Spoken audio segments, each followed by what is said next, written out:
Welcome to Married AF. We are your hosts, Brooke and Randall Fowler. On this show, we discuss the topics that really matter. Like big veiny cocks and our favorite TV shows. So pull up a chair at our kitchen table and hang out. While I bulldog my nuts.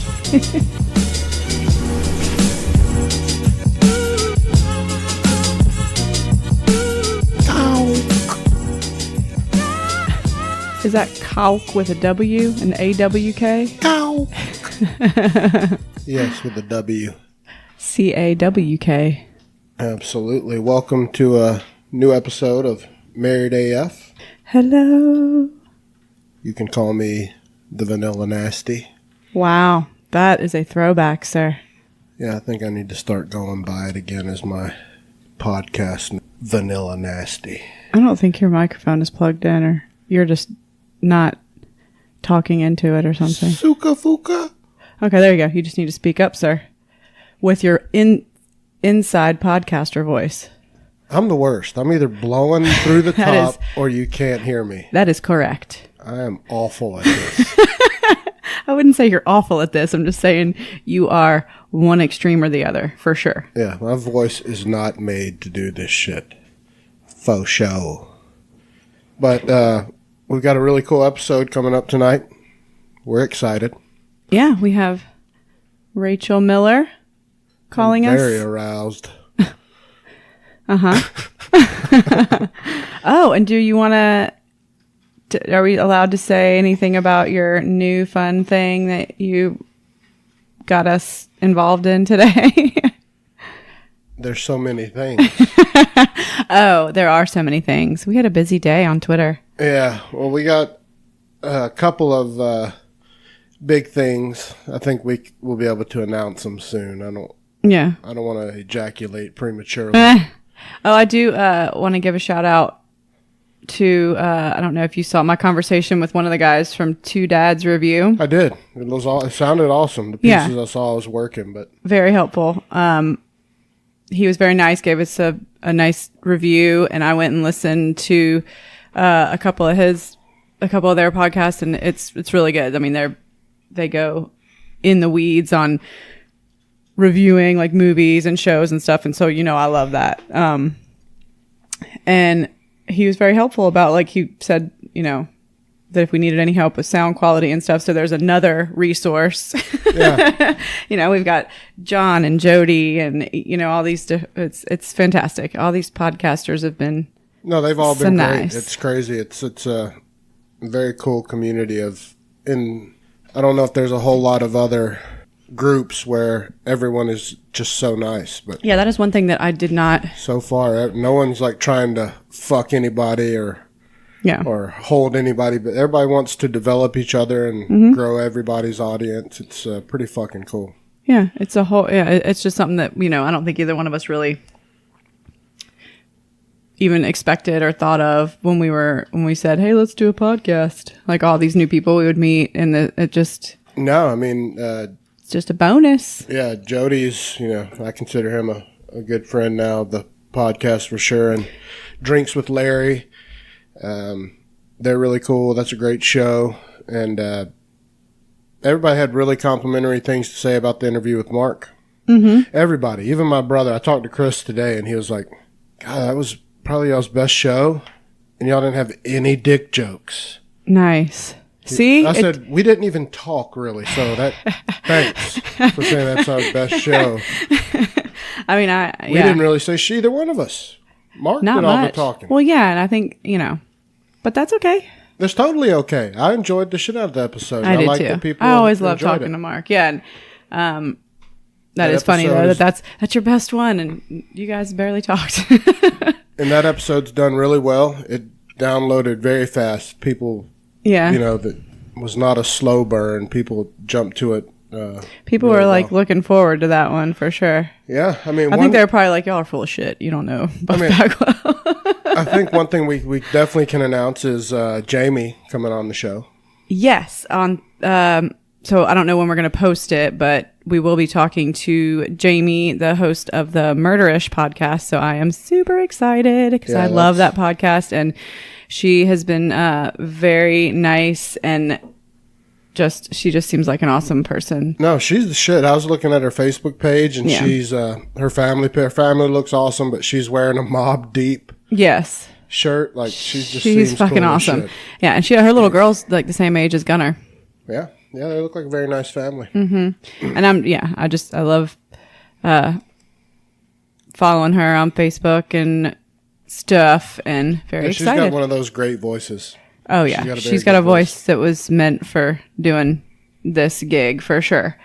So excited about that, and I think we need to in between some of these interview ones record like a regular one. No, I know we have to. We can't be all interviews. We'll lose what is the original format, and that's not why we're doing interviews to like move away. We love our old way, but we've just gotten lucky and some cool ass people that are willing to come on the show. It's not. Yeah, it's been super. That's why I think we'll record with Jamie Thursday, and then maybe post it like the week after. Mm-hmm. I don't know.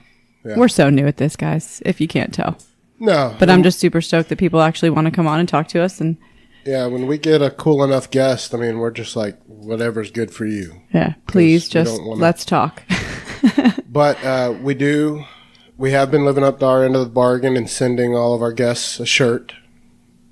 To this point, we have sent Amanda her shirt. Mm-hmm. And we got Rachel's already on the way. So we do give gifts. And that goes all the way back to our second episode where we were giving shit to the Burt Show for not giving us any shirts. We have honored our end of that shit talking. Yeah. And we're going to... Yeah, I'm just saying. You said, we're going to... I know. I'm just saying we need to slow down on the guests. We don't... Well, yeah. Go broke buying our own shirts. Exactly. $20 a pop. No, but I mean, all these folks are awesome, giving their time for absolutely not shit. But I'm looking forward to Rachel's just because she's going to be a different mix-up. So I want to prepare everybody for. I don't know how funny this episode will be. Hopefully, it'll be funny because the subject matter is still dicks and balls and tits and ass. But she's a smart lady. Yeah, and I mean, I think she agreed to come on because she probably has listened and realizes, that it's lighthearted. Sure. We're not trying to get into discussions about some dark shit that she has to talk to families and kids about. No, but we do want to give helpful shit. Helpful, yes, for sure. For relationship couples, advice for grown adults. Yes.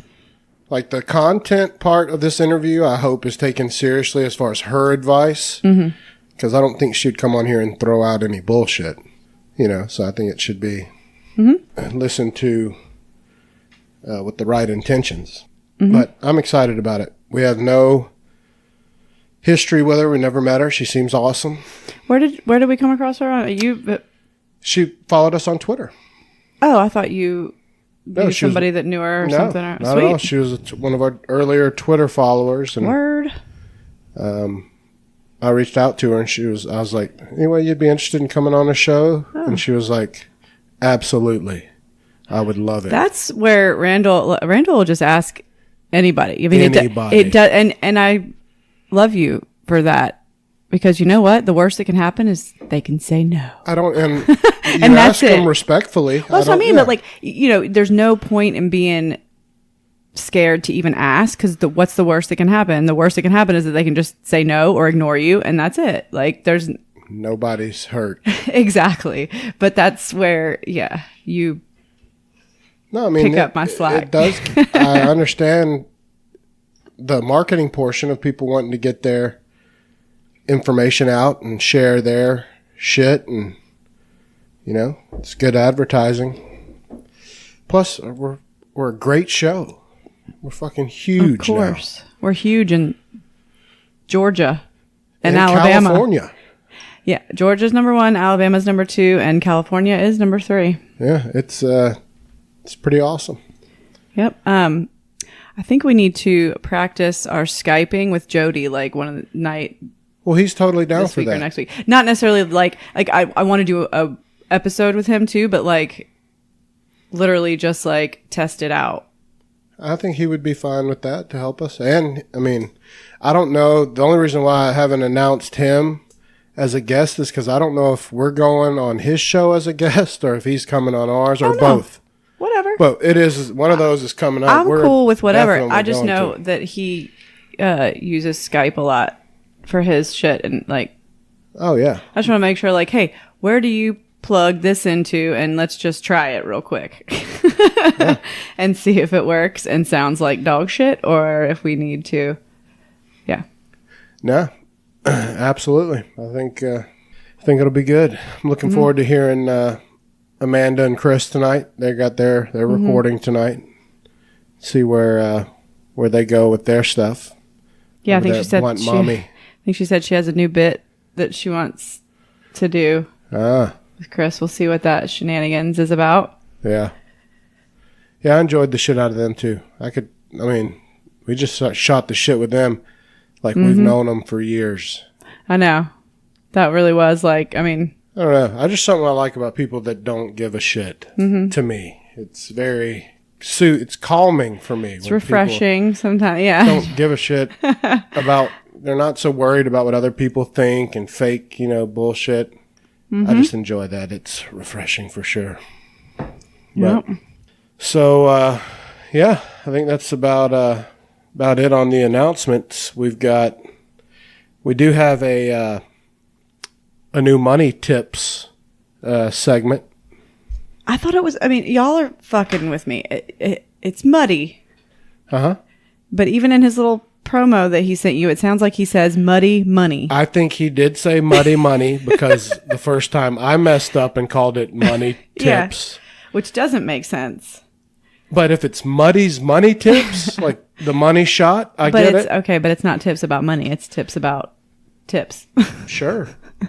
But you know what? It's going to be whatever it's called. I know. If it is involving money. It just sounded like to me, I'm like, okay, this is like fraud protection? Yeah. We're on the same page. Like, that's what I was thinking of. I'm like, is he saying muddy money? No, but he did have a couple of questions, and so what we'll probably do, because I don't want to run the risk of us missing Rachel's call. She'll be calling in just a few minutes, yeah. I guess you can air those on the back end, right? After the interview? Or do we want to do it during her interview? I haven't listened to them. What are they? I know what the questions are, but I haven't previewed his answers. I trust them. I haven't either. So we can just do it. If those questions are ones that we wanted to talk to Rachel about. Yeah. I was down with that from the jump to play them for her and say, what do you think of our experts' advice? And for her to be like, that's dog shit. Yeah. Our expert correspondent. Yeah. In Chicago. They're in the same city. We can just send him over to her office if she thinks he needs to come in and have a session. Oh, yeah.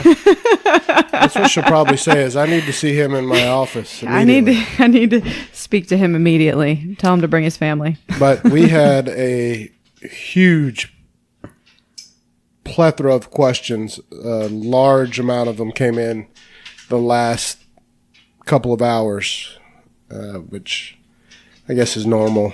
Really? For people to get... I think people were just being bitches at first, but yeah, we got more than enough questions to where we won't ask them all, or we'd keep her forever. Yeah. So I think we're set. We got some good ones, some serious ones, some funny ones. One that I'm looking forward to that I hope you draw it and have to ask it is, why do women not like to be titty fucked? So much there to go. I can answer that for you right now. I'm sure, but I want to hear, because I have prepped her about, she was like, you can ask me anything, tell your listeners they can ask whatever. I'm still uncomfortable saying that word to her, not knowing her, so I'm going to re-ask her. Can I ask it how they asked it, or should I say, why don't girls like to be booby banged? Booby banged. And so we'll see how that goes. I'm just hoping this turns out where, like, she's going to be our Dr. Drew. That would be... Before long, we'll have fucking contacts for everything. I know. If some shit's way over our head and dirty sinner like, we Amanda. hit up Amanda. Yeah. If it's about some old anal trying out, we'll call out the old Amanda. If it's about shooting your face off, we'll call Jody. Yeah, if it's about getting shot in the face and saying that and ain't surviving. shit, Yeah. and we'll call Jody. And And if it's about being from Philadelphia and having that Philadelphia accent that I now can recognize in a second, I'll talk to John and Deuce. Telling you, that Philadelphia accent, I never even really realized there was one specifically for Philadelphia, and good God, it is there real. is. Yeah. It is, After it is listening different. to Brand X a lot, and then listening to the interview that Jamie did with Fitz on her podcast, James Fitzgerald. Yeah, that was my favorite episode. That was Just great. because I've always enjoyed the Unabomber. Well, because you were, yeah, and we watched that. What was it? A series that. Yeah. What the fuck was it called? I don't know, but it's one of those. It was on Netflix. Yeah, it was awesome. Yeah. But all right, well, when we come back, we'll have Rachel with us. Yep. Hello. Hey, Brooke, it's Rachel. Hey, Rachel. How are you? Hey, Rachel. Good. Hi, Randall. How are you? Doing good, doing good. Good. We are excited to have you on. Thanks. I'm super excited to be here. It's been a while since I've been on, been in anything like this. Yeah, we really appreciate you doing it. It's awesome that you were so cool. We were just talking. We were doing recording the preview for the episode, and Brooke had a great point. She was like, I really hope Rachel will be our Dr. Drew. I would love to. That would be a great time. Always a good time. Well, yeah, so the first thing... I can be your go-to. Yeah, exactly. When we need professional... And definitely. You'll see by some of these questions that we get a lot. The funny thing is we got like 20 more questions in the last like 2 hours when we cut off the submission. So we've got way too many. We won't even get to all of them. But so we should plan a bonus episode is what you're telling me? Absolutely. Well, there's no way possible we'll get to them. But what I wanted to ask first is some of these, our shows, it's funny, but our goal's always been at the root of it to give good marital advice, because we're a happy couple, and, a lot of our friends love our relationship, and they always have. That's really what kind of got us to starting this. We're pretty cute. That's so great. We're pretty adorable. As people who are like, my husband and I are sort of the same. Everybody thinks we're super adorable, and like, how fun are we? Like, we met on Twitter, and everybody thinks our story is so fantastic. So it's really so I get that. I sort of, we have some of that on our end too. So I think it's so cute that you guys are like putting yourselves out there and putting your stuff out there and letting people be a part of that. I think it's a great time. Absolutely. My only concern is some of the questions are borderline, dicey. And I mean, as long as define dicey for me. Well, the language. And so I don't want to upset you, but yeah, if I'll read them as they're asked, if you're okay with that. Or I can let's remember, edit them. I sold sex toys for almost 10 years.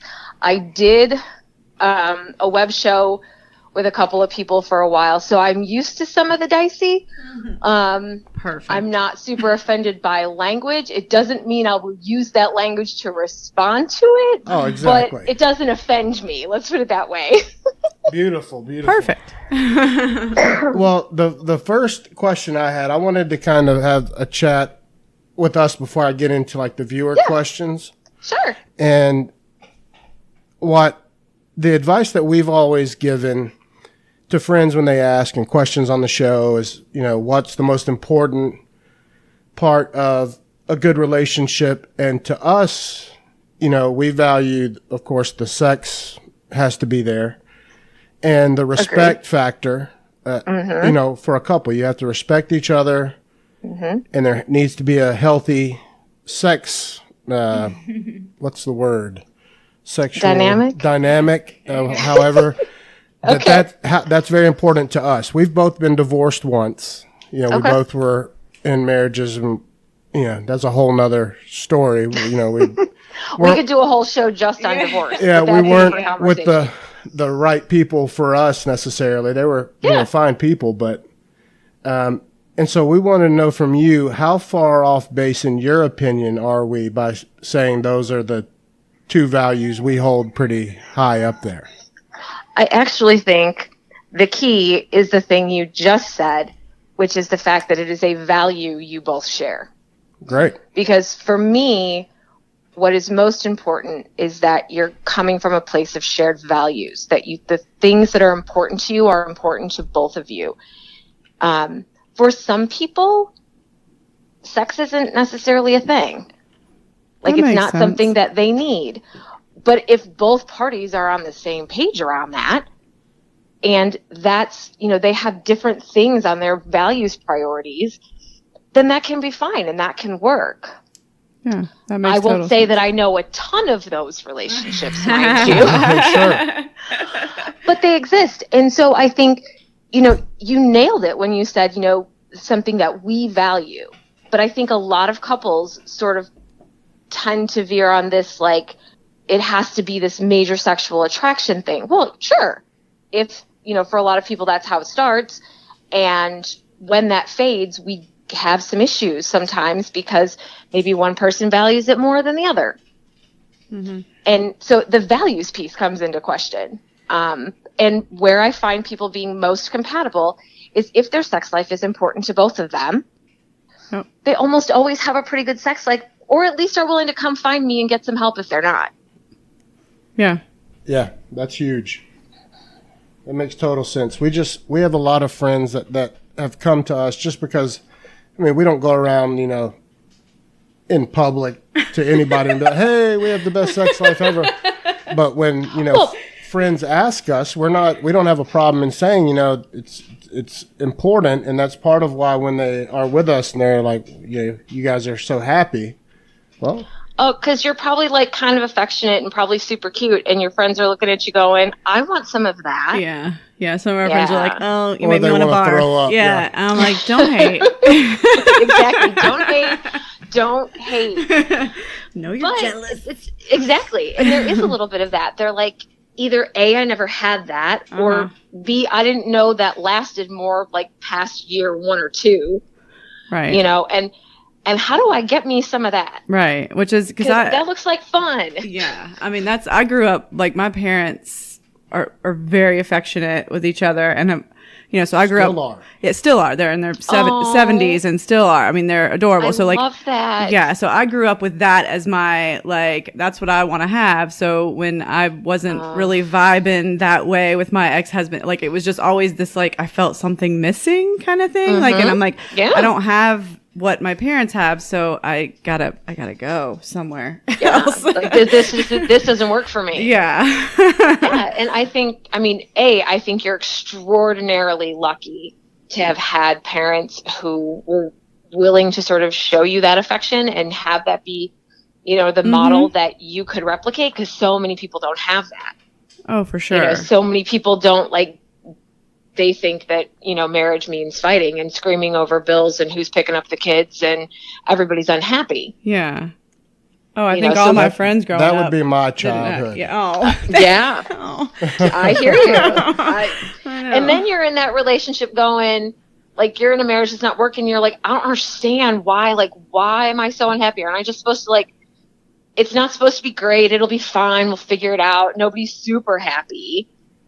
Well, but then at some point you're just like, I can't deal. Well, and that's where one of our best questions we've ever gotten on this show was somebody had asked for some advice from us, and I don't remember, I think it was me that said it. It may have been you that said, you can't go into a marriage and believe that it's going to be a perfect 50-50 split. Like, it's not going to be straight down the middle. You do half, they do half. It'll fail every time because it's going to change over time to where, sometimes somebody's carrying 70. You just can't really measure it, right? Right. And I have this conversation with couples that I work with around the idea that the truth about a long-term commitment in relationship is that the scales balance over time. Mm-hmm. it's not a daily 50-50. It's not even always a measurable 50-50, because sometimes what somebody brings to the relationship isn't always tangible. Boom. Like maybe she does, so maybe she does 75% of the housework, but he provides for her a stability and a comfort and a safety that she's never had in another relationship. That's not measurable to her. Mm-hmm. Like, she's like, I'm more than happy to pull this extra weight around this house crap, because what he provides for me in our relationship is something I've never had anywhere else. Well, how do you measure that? Yeah. Like, I don't balance the scales around that kind of thing. And nobody gets to judge what's balanced except the two people in the relationship. Exactly. That's exactly how in my head I was. I answer people when they ask me. Profession, Randall. And can never say that. But that's so good. That's exactly how you wanted to answer it when we got that question, but you couldn't articulate it as perfectly as that. Yeah. I mean, it's just, that's why they pay me the big bucks. I got the right words, right? Yeah. All the right words in all the right order. Well, right. The next thing I wanted to ask, because it's really important to me and Brooke. Okay. More so, I'm sure listeners out there as well, but we're raising two young boys. I've got a 13-year-old from my first marriage, it's Brooke's stepson. And then me and Brooke have a 4-year-old boy together. Okay. And it's a very hard, scary time raising boys or girls. I just don't know about girls because we don't have a girl. So I can't speak to that. I've got one of each, so I can give you both angles. But with Griffin, who's my 13-year-old, going into being 13 years old and having phones and the technology and girls and all the risks around for young men. And again, I'm not excluding young women. I just don't know about them because I don't have one. But it scares me to death. And how to navigate that minefield is really important to me, which is why I brought up your blog where you were talking about how to talk to your teenagers. Yeah. That I found very beneficial. But I was wondering if you had any advice for people with, teenage boys right now and how you kind of push them through this minefield of a time in their life. Does that make sense? Because it's dangerous. But yeah, well, I mean, okay, let's be really blunt about this, because kids these days don't get to screw up the way we screwed up when we were younger. Yeah. Like, you could do stupid things when we were younger, and not a whole, maybe there was some fallout.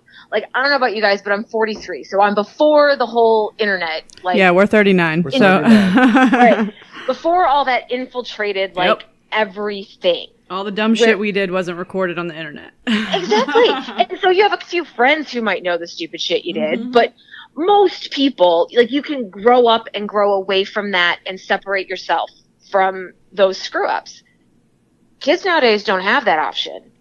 I know children who are on the sex offender list because they asked for a picture of a girl in bra and panties and got caught with it on their phone. Or they sent a dick pic, which I hate to say that, but I've had to have the dick pic talk with my son.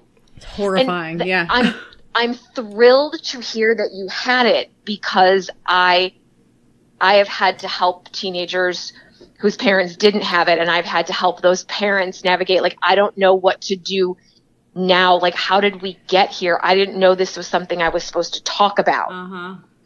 And so having really blunt conversations with your kids, even when they're uncomfortable and they don't want to have them, it's mandatory now. You don't get to be uncomfortable anymore as a parent. Yeah, it's true.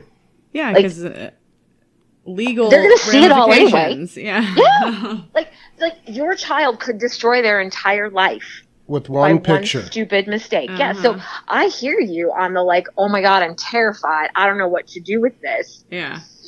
For me, what I encourage parents to do is to be as open as possible, because when you can give the space for them to ask questions, then you can help like navigate some of those conversations. If you can use stupid stuff that happens, that shows up in their Facebook feed or in a movie, or to sort of have conversations, because let's be real, nobody's sitting down having a birds and bees conversation with their kid these days. Yeah. I don't know. You said you had something like that with Griffin. It's not the birds and the bees. I mean, when I had to have the dick pic talk with him. I mean, it doesn't go straight to like when I was a kid, it was literally my birds and bees was my dad said, use a condom. Oh, I'm so glad you even got use a condom. I've talked to men who said my dad gave me a Playboy. Like that was the end of the conversation. That was it for me, was you better use a condom. Have a good day. Right. Have a good day, because we're not talking about this again. Yep. If you were lucky, you had a sex education class that taught you that tab A goes into slot B and you can wrap it. Absolutely, I did. Exactly. Yep, sex respect. Wait, there's a clitoris? What is that? What is that? Like, what are all these sex parts? Feels good? wait. We don't tell kids that sex feels good, because if we tell them it feels good, they might actually want to have it. They're gonna want to do it. Yeah. Right? No, we can't do that. No, not allowed. I mean, I live in the Bible Belt. I live in Indiana. We don't have I'm right outside of Chicago, but where I live is pretty rural. People don't talk about this. Yeah. Oh, yeah. Sure. I mean, it scares me the sex. I was a young boy at one time, believe it or not. And I remember, it is a very, and I'm sure it is for girls too, very urge-filled, confusing time. And you're horny and you don't know why. And, you're getting body hair, all that stuff.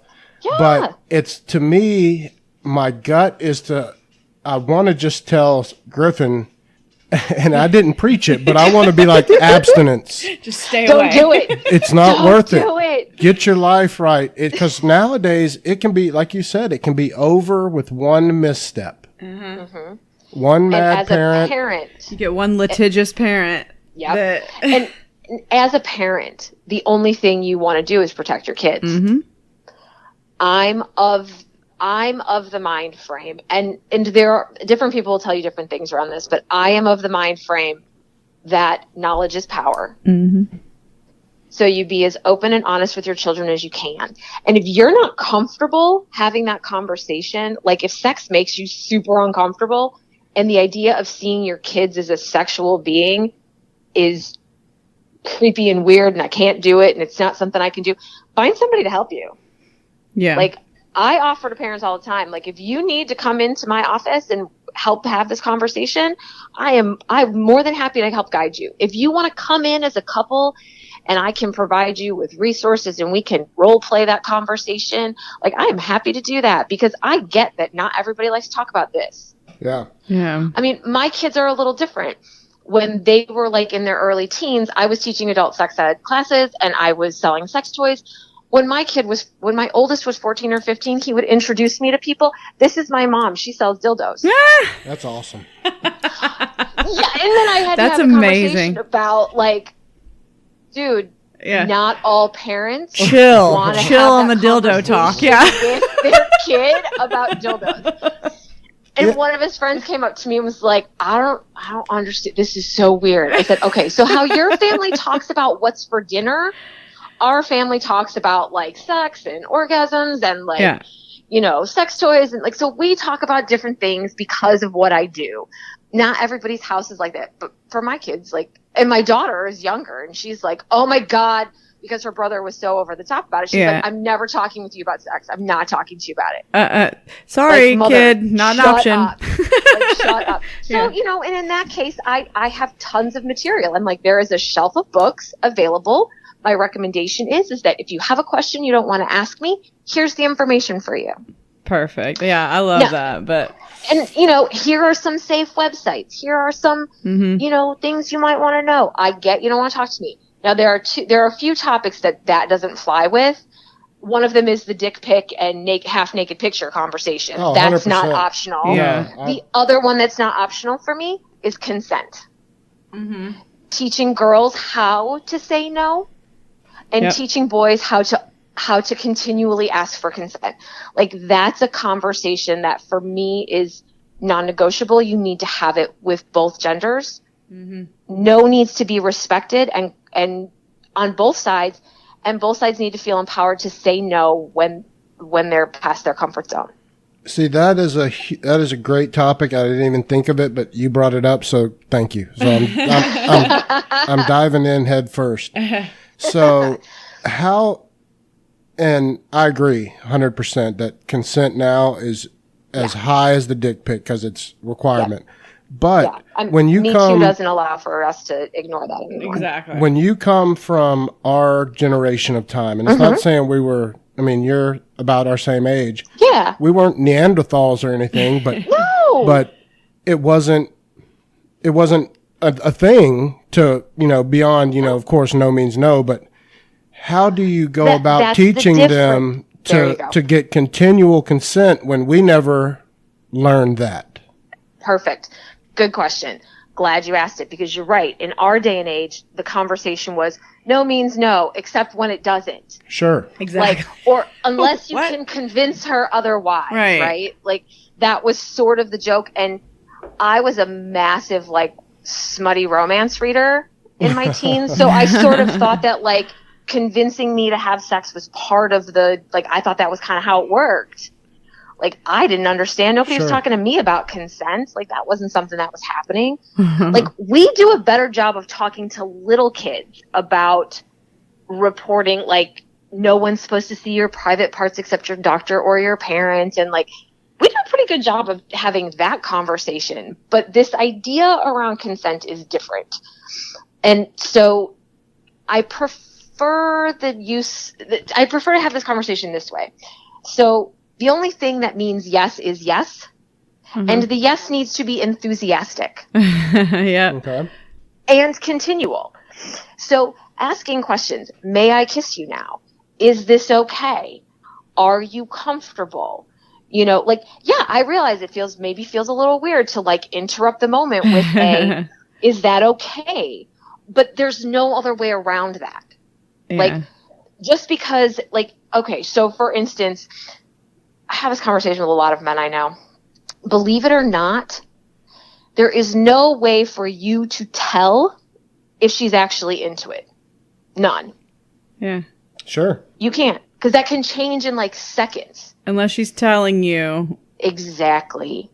indefinitely. That feels good. Yeah. Right. That feels good.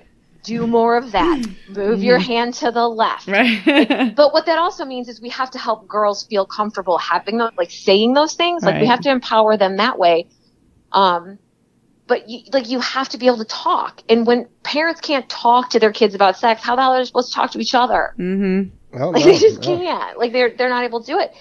And so giving them language, I think, is really, really important. And so just because, a girl let you put your hand down her pants and she happens to be wet doesn't mean she's into it. Right. That's not what that means. That's a physiological reaction that happens when there's sexual stimuli. It doesn't mean she's into that she the moment. wants it. Yeah. Right. Man, that So is a helping game. people- That is a game changer, though. I'm just Right. thinking back to my younger days. Right? Mine too. I is didn't understand that, and it was my body. I know. Me too. I'm with you. I'm like, I guess so. Okay.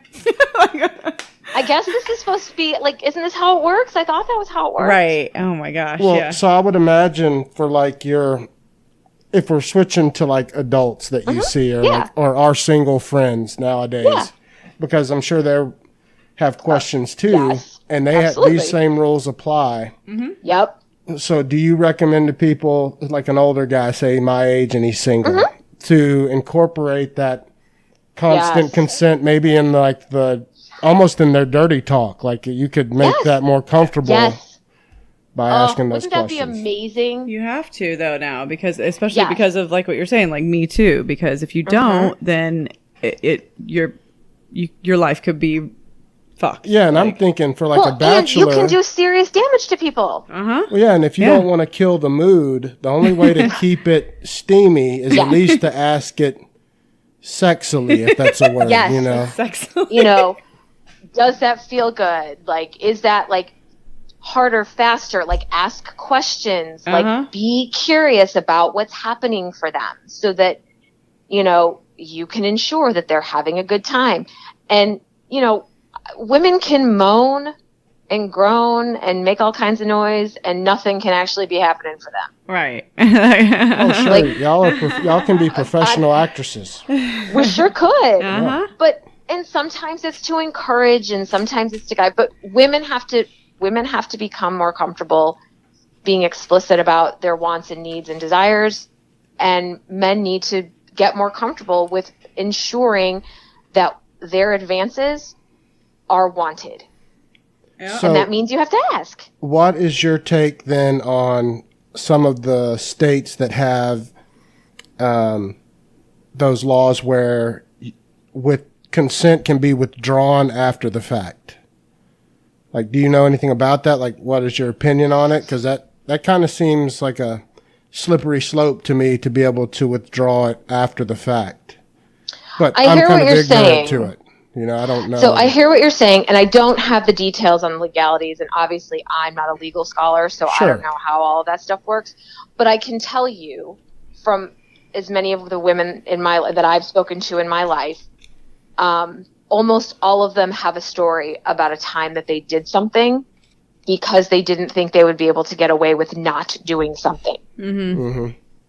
So I mean, how the legalities work around that, I don't know. But my husband and I have had this conversation. My son and I have had this conversation, that I truly believe that every man, or at least almost every heterosexual man that I know, has at one point in time crossed the line with a woman. Mm-hmm. Oh, 100%.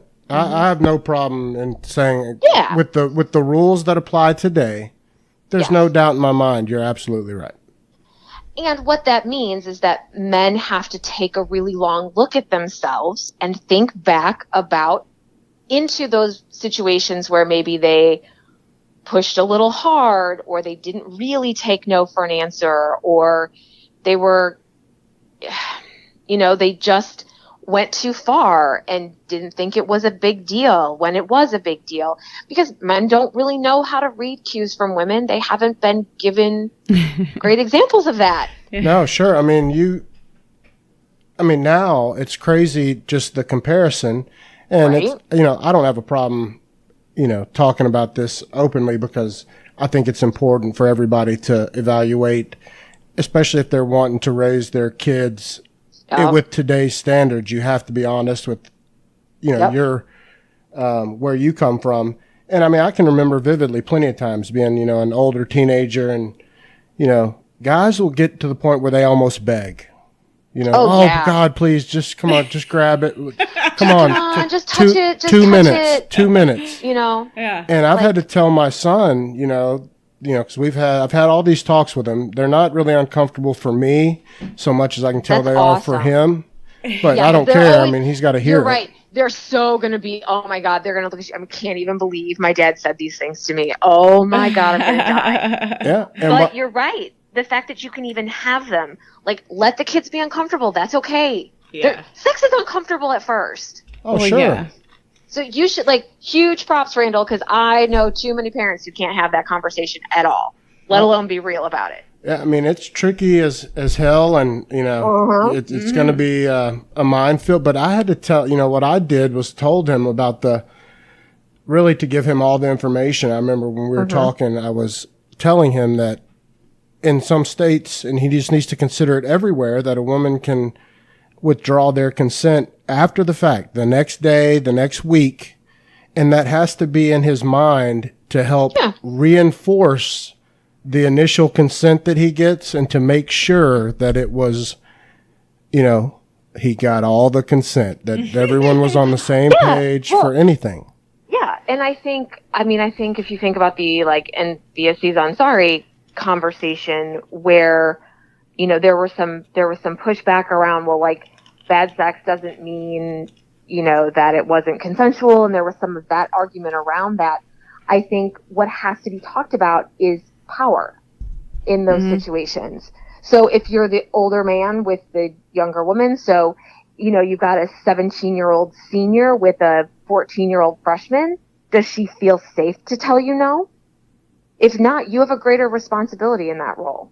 Mm-hmm. If you're somebody who has, if I think about adults instead of kids, So if you're somebody's boss, or you have, you are a potential financial contributor to a nonprofit that they're on the board for, or like, if you have some sort of power over the other individual, then you got to think about how that plays into consent and whether or not they feel safe to say no. You need to be explicit about it.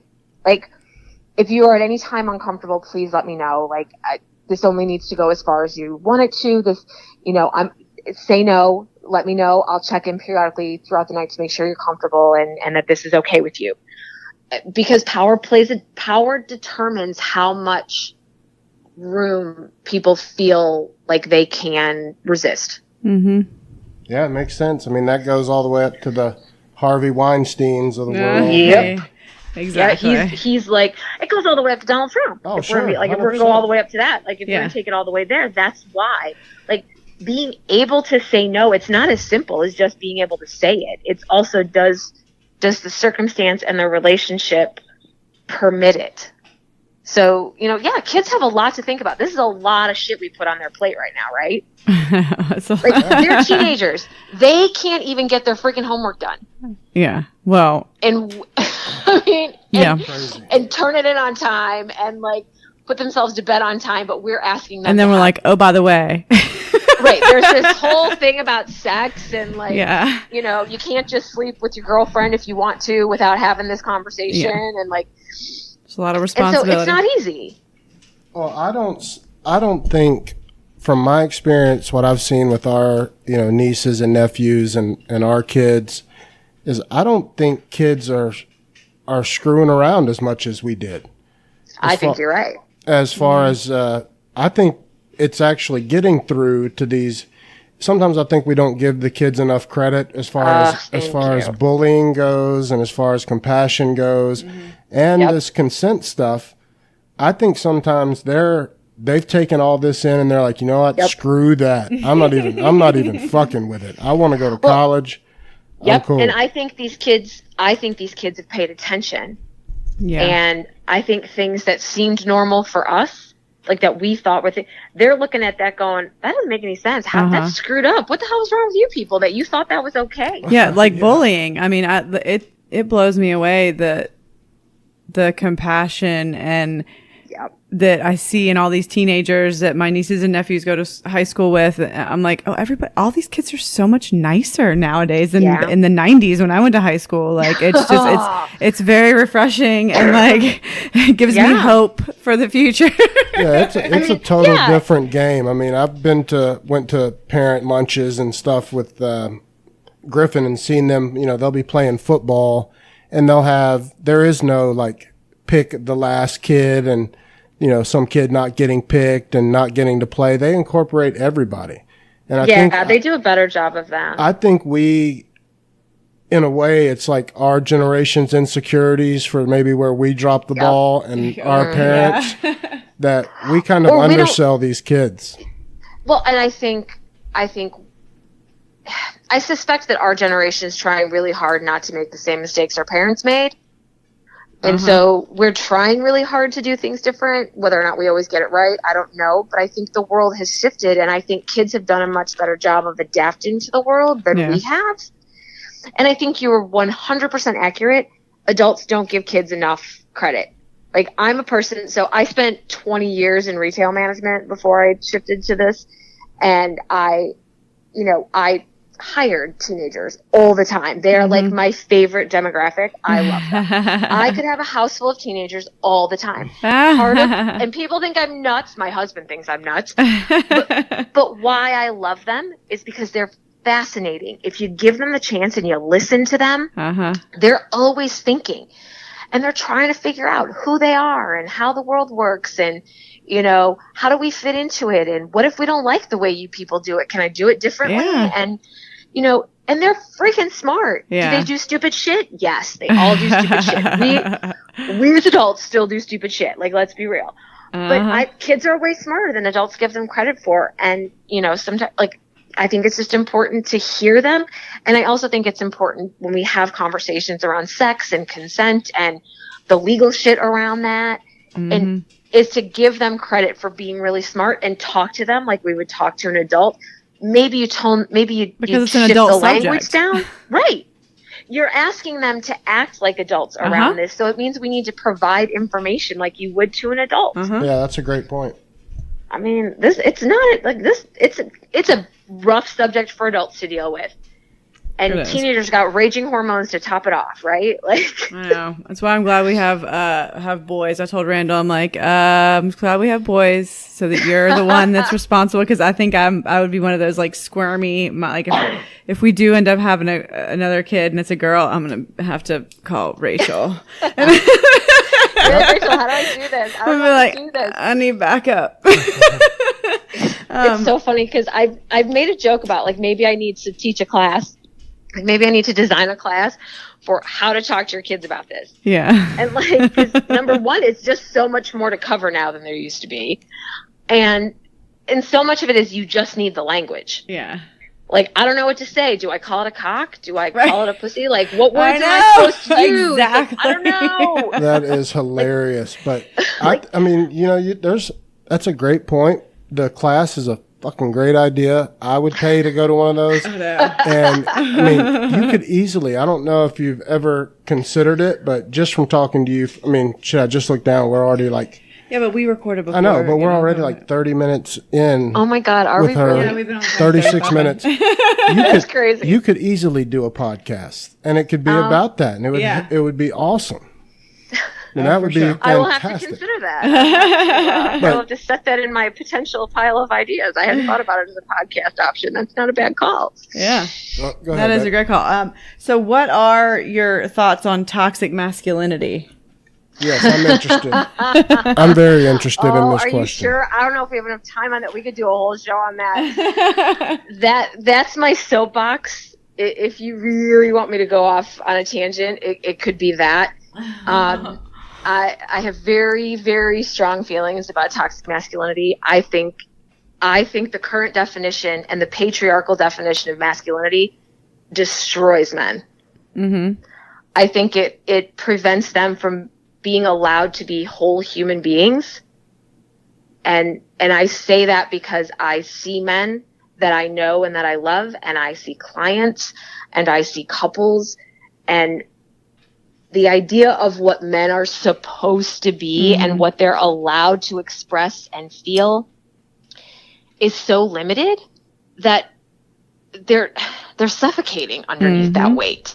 Go ahead. I'm sorry. Yeah, no, I didn't mean ahead. to cut you off. No, you're fine. Go ahead. I wanted to ask for my good so I can make sure I understand it, because I read that article that you shared.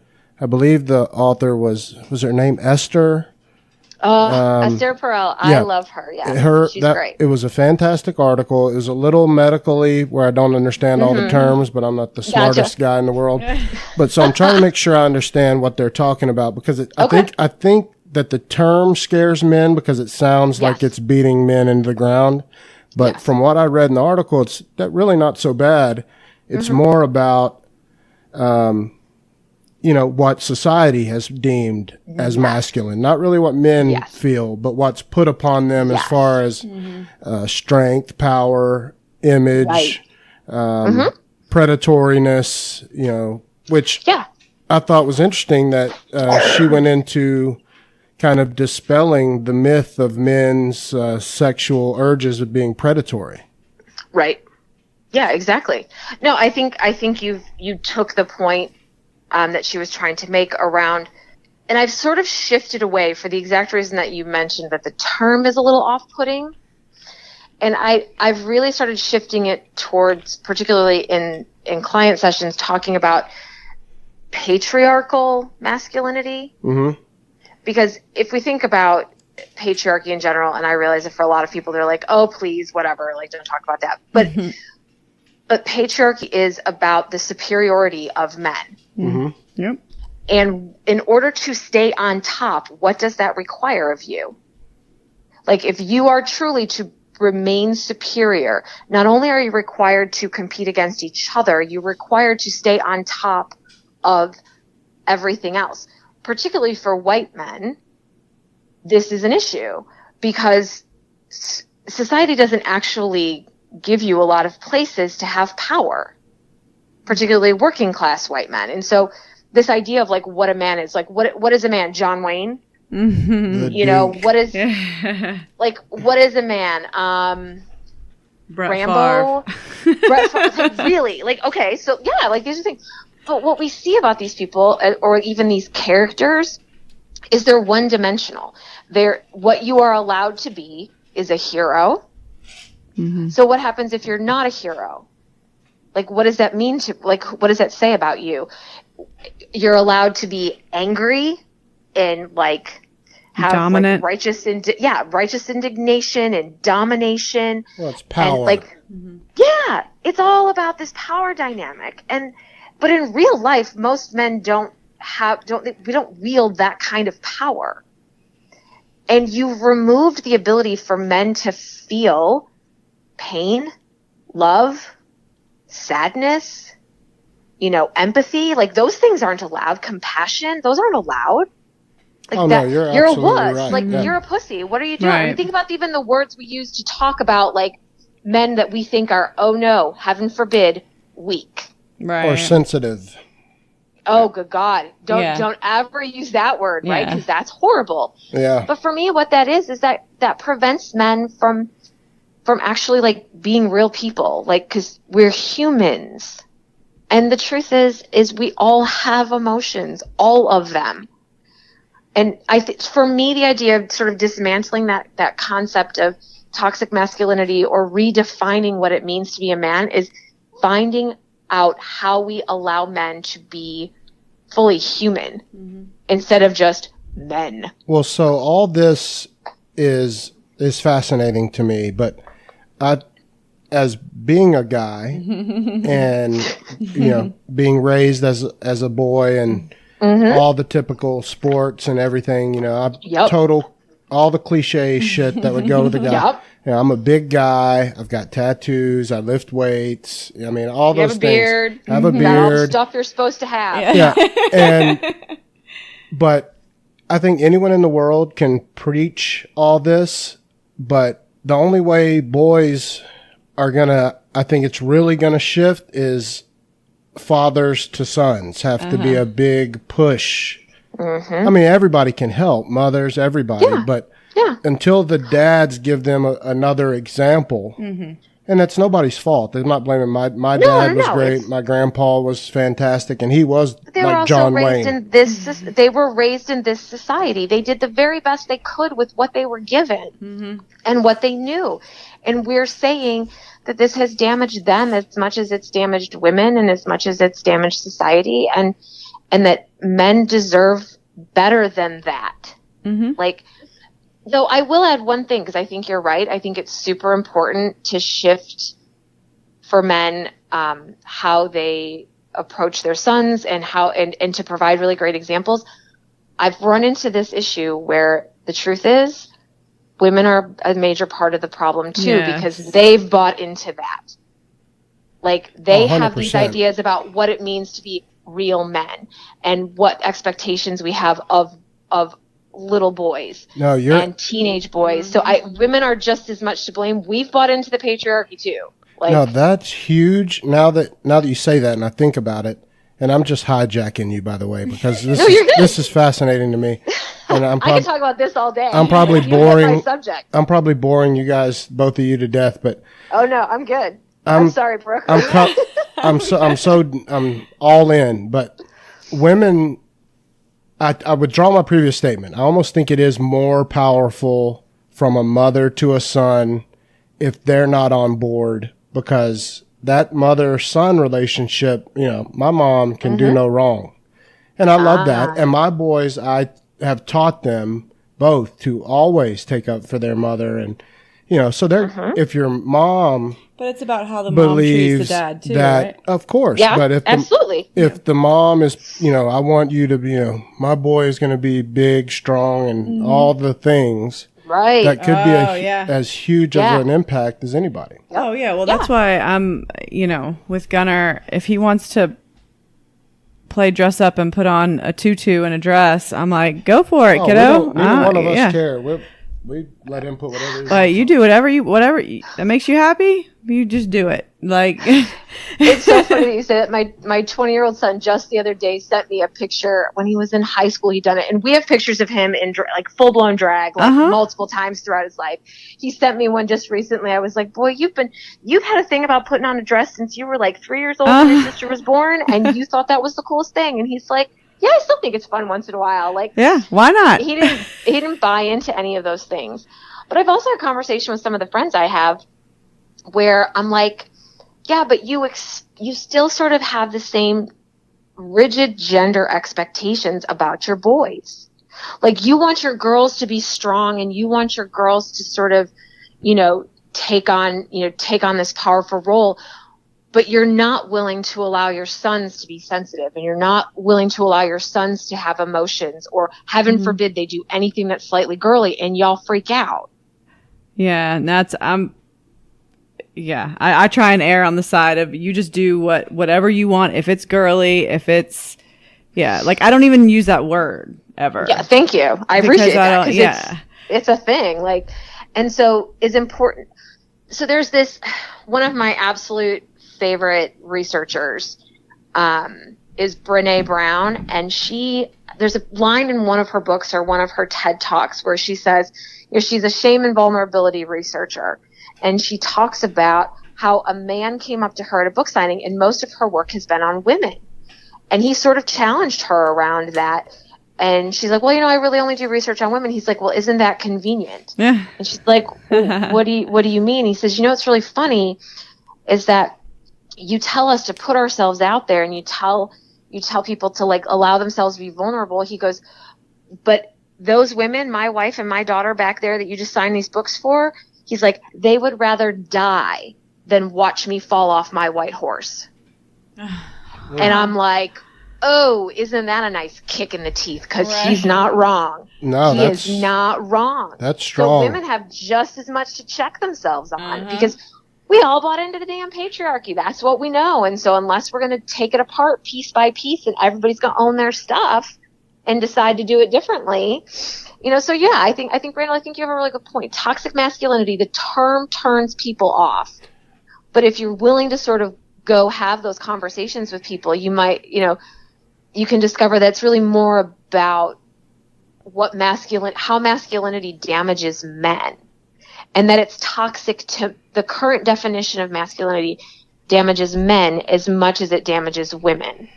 No, I think that from looking at it from the outside, because I'll be 100% honest with you, when I've heard it in the media, and just like anyone else, if I'm ignorant to the facts, but I just hear the way it's thrown out and the tone that it's put out, right? It's very off-putting, and you immediately become defensive as a man. And that's I'm not saying that's right, but if more, but it's a normal response. If more people would have this conversation, I hope they listen to the way you've put it, and maybe give someone the opportunity to explain it like you did. It's way more of it's easier, on the ears, and it makes total sense.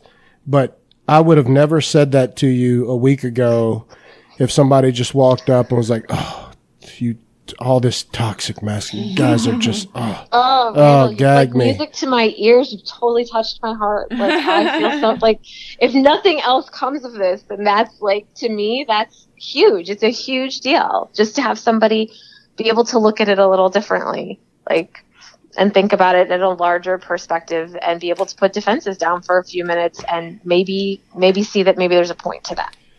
Well, so I'm totally down to pick up on that some more, but I want to get to some of these listener questions. Are you cool with that if we start flipping you some of these? Because we got some doozies. You want to go first? All right. Okay. I'll take one first. Give me one. All right. Oh, yeah. We're not saying who any of these are from. All right. I've been dating someone since early March, and I've never had sober sex with him. He is always sober. What is wrong with me? So she's drunk. He's sober. Every time they have sex. Wow. Interesting. Huh. So obviously I would have like lots of questions around this, because there's not a lot of backstory for that. And to me, context matters. like, I would be curious to know what her sexual history is, because that may be impacting the decisions around this. Like, maybe there's sexual trauma, and the only way to really let down inhibitions is to involve alcohol. Or is it something that are we having sex because we think it's sort of expected? Going back to that, like, am I really allowed to say no? A lot of women don't necessarily feel like they can say no. And so does she need a little liquid courage to be able to say yes? I would also be curious to know if the sex is any good. Right. Like, is it that there's like no foreplay and there's not much getting you in the mood all night long, and you're like, okay, well, I'm just going to get wasted and get what he needs and move along? That's a very good point. I don't know. And so there's not a good answer for this, except A, there's nothing wrong with you. Right. Like, for starters, to me, I believe that everybody's behavior makes complete sense in context, which is why this is hard, because I don't have any context to make sense of the behavior. But those are the questions that I would have. Like, if she's sitting in my office, I'd be like, so talk to me about, your previous sexual encounters. Is this a pattern that we're seeing?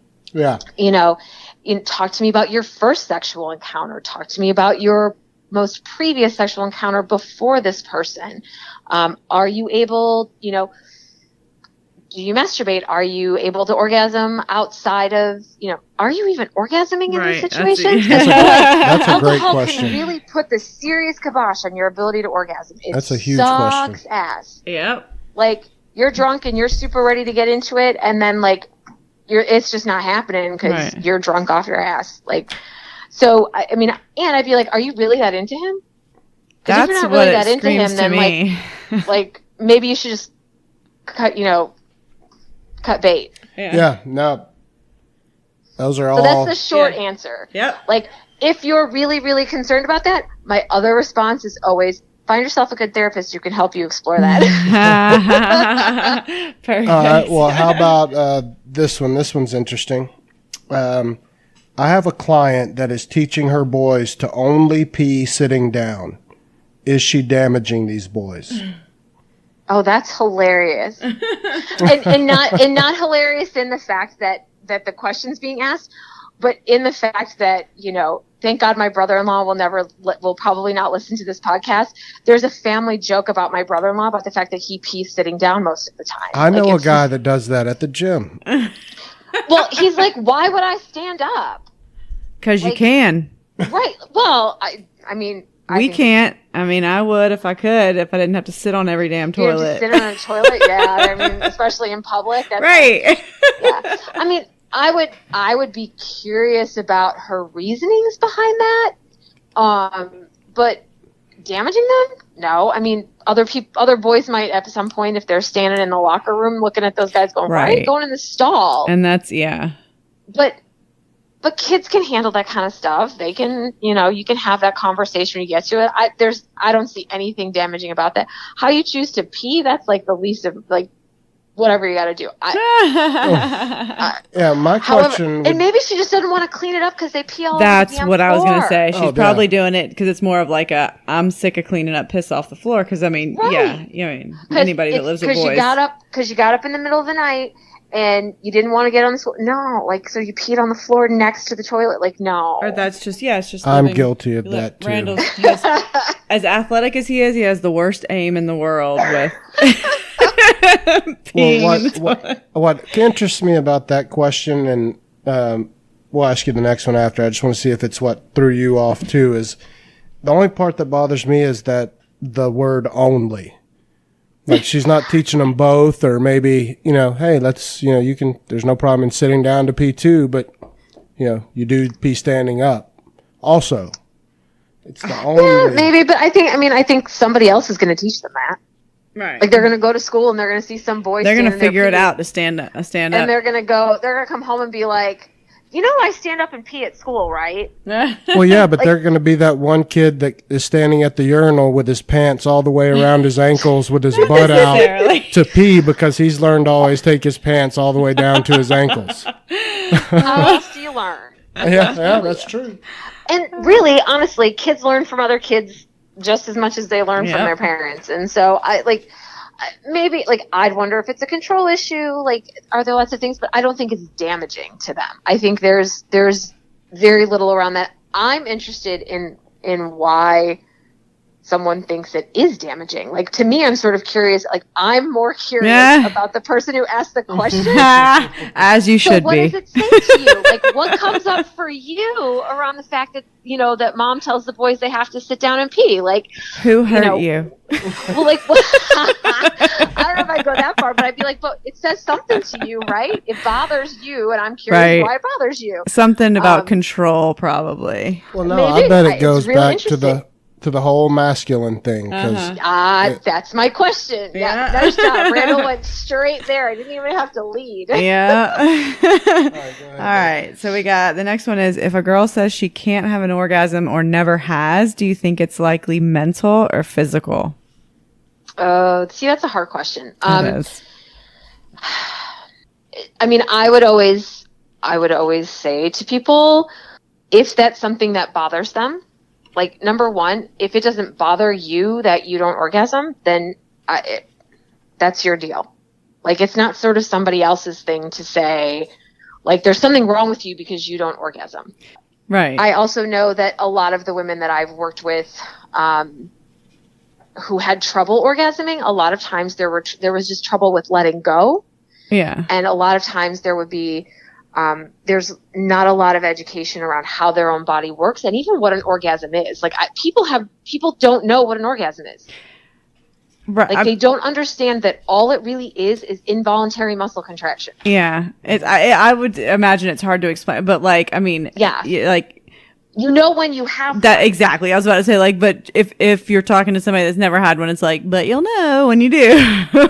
It's sort of like when you go into labor and they're like, oh, you'll know when the contractions come, and you're like, but how will I know? And then they happen, you're like, oh, that's how you know. That's it. Yeah. Yeah. Right. It's similar to that, but a lot of it is, sometimes it's education, and sometimes it's education about your body, and sometimes it's how it works. And then, help, like, I spend some time with women talking about, the meaning that they make around whether or not they can or can't, whether or not they care, the messages they got growing up about their bodies and about sex, and all of that stuff, like, piles on to around women and orgasm. And some people have rules about, religious rules or just personal rules about masturbation. Oh.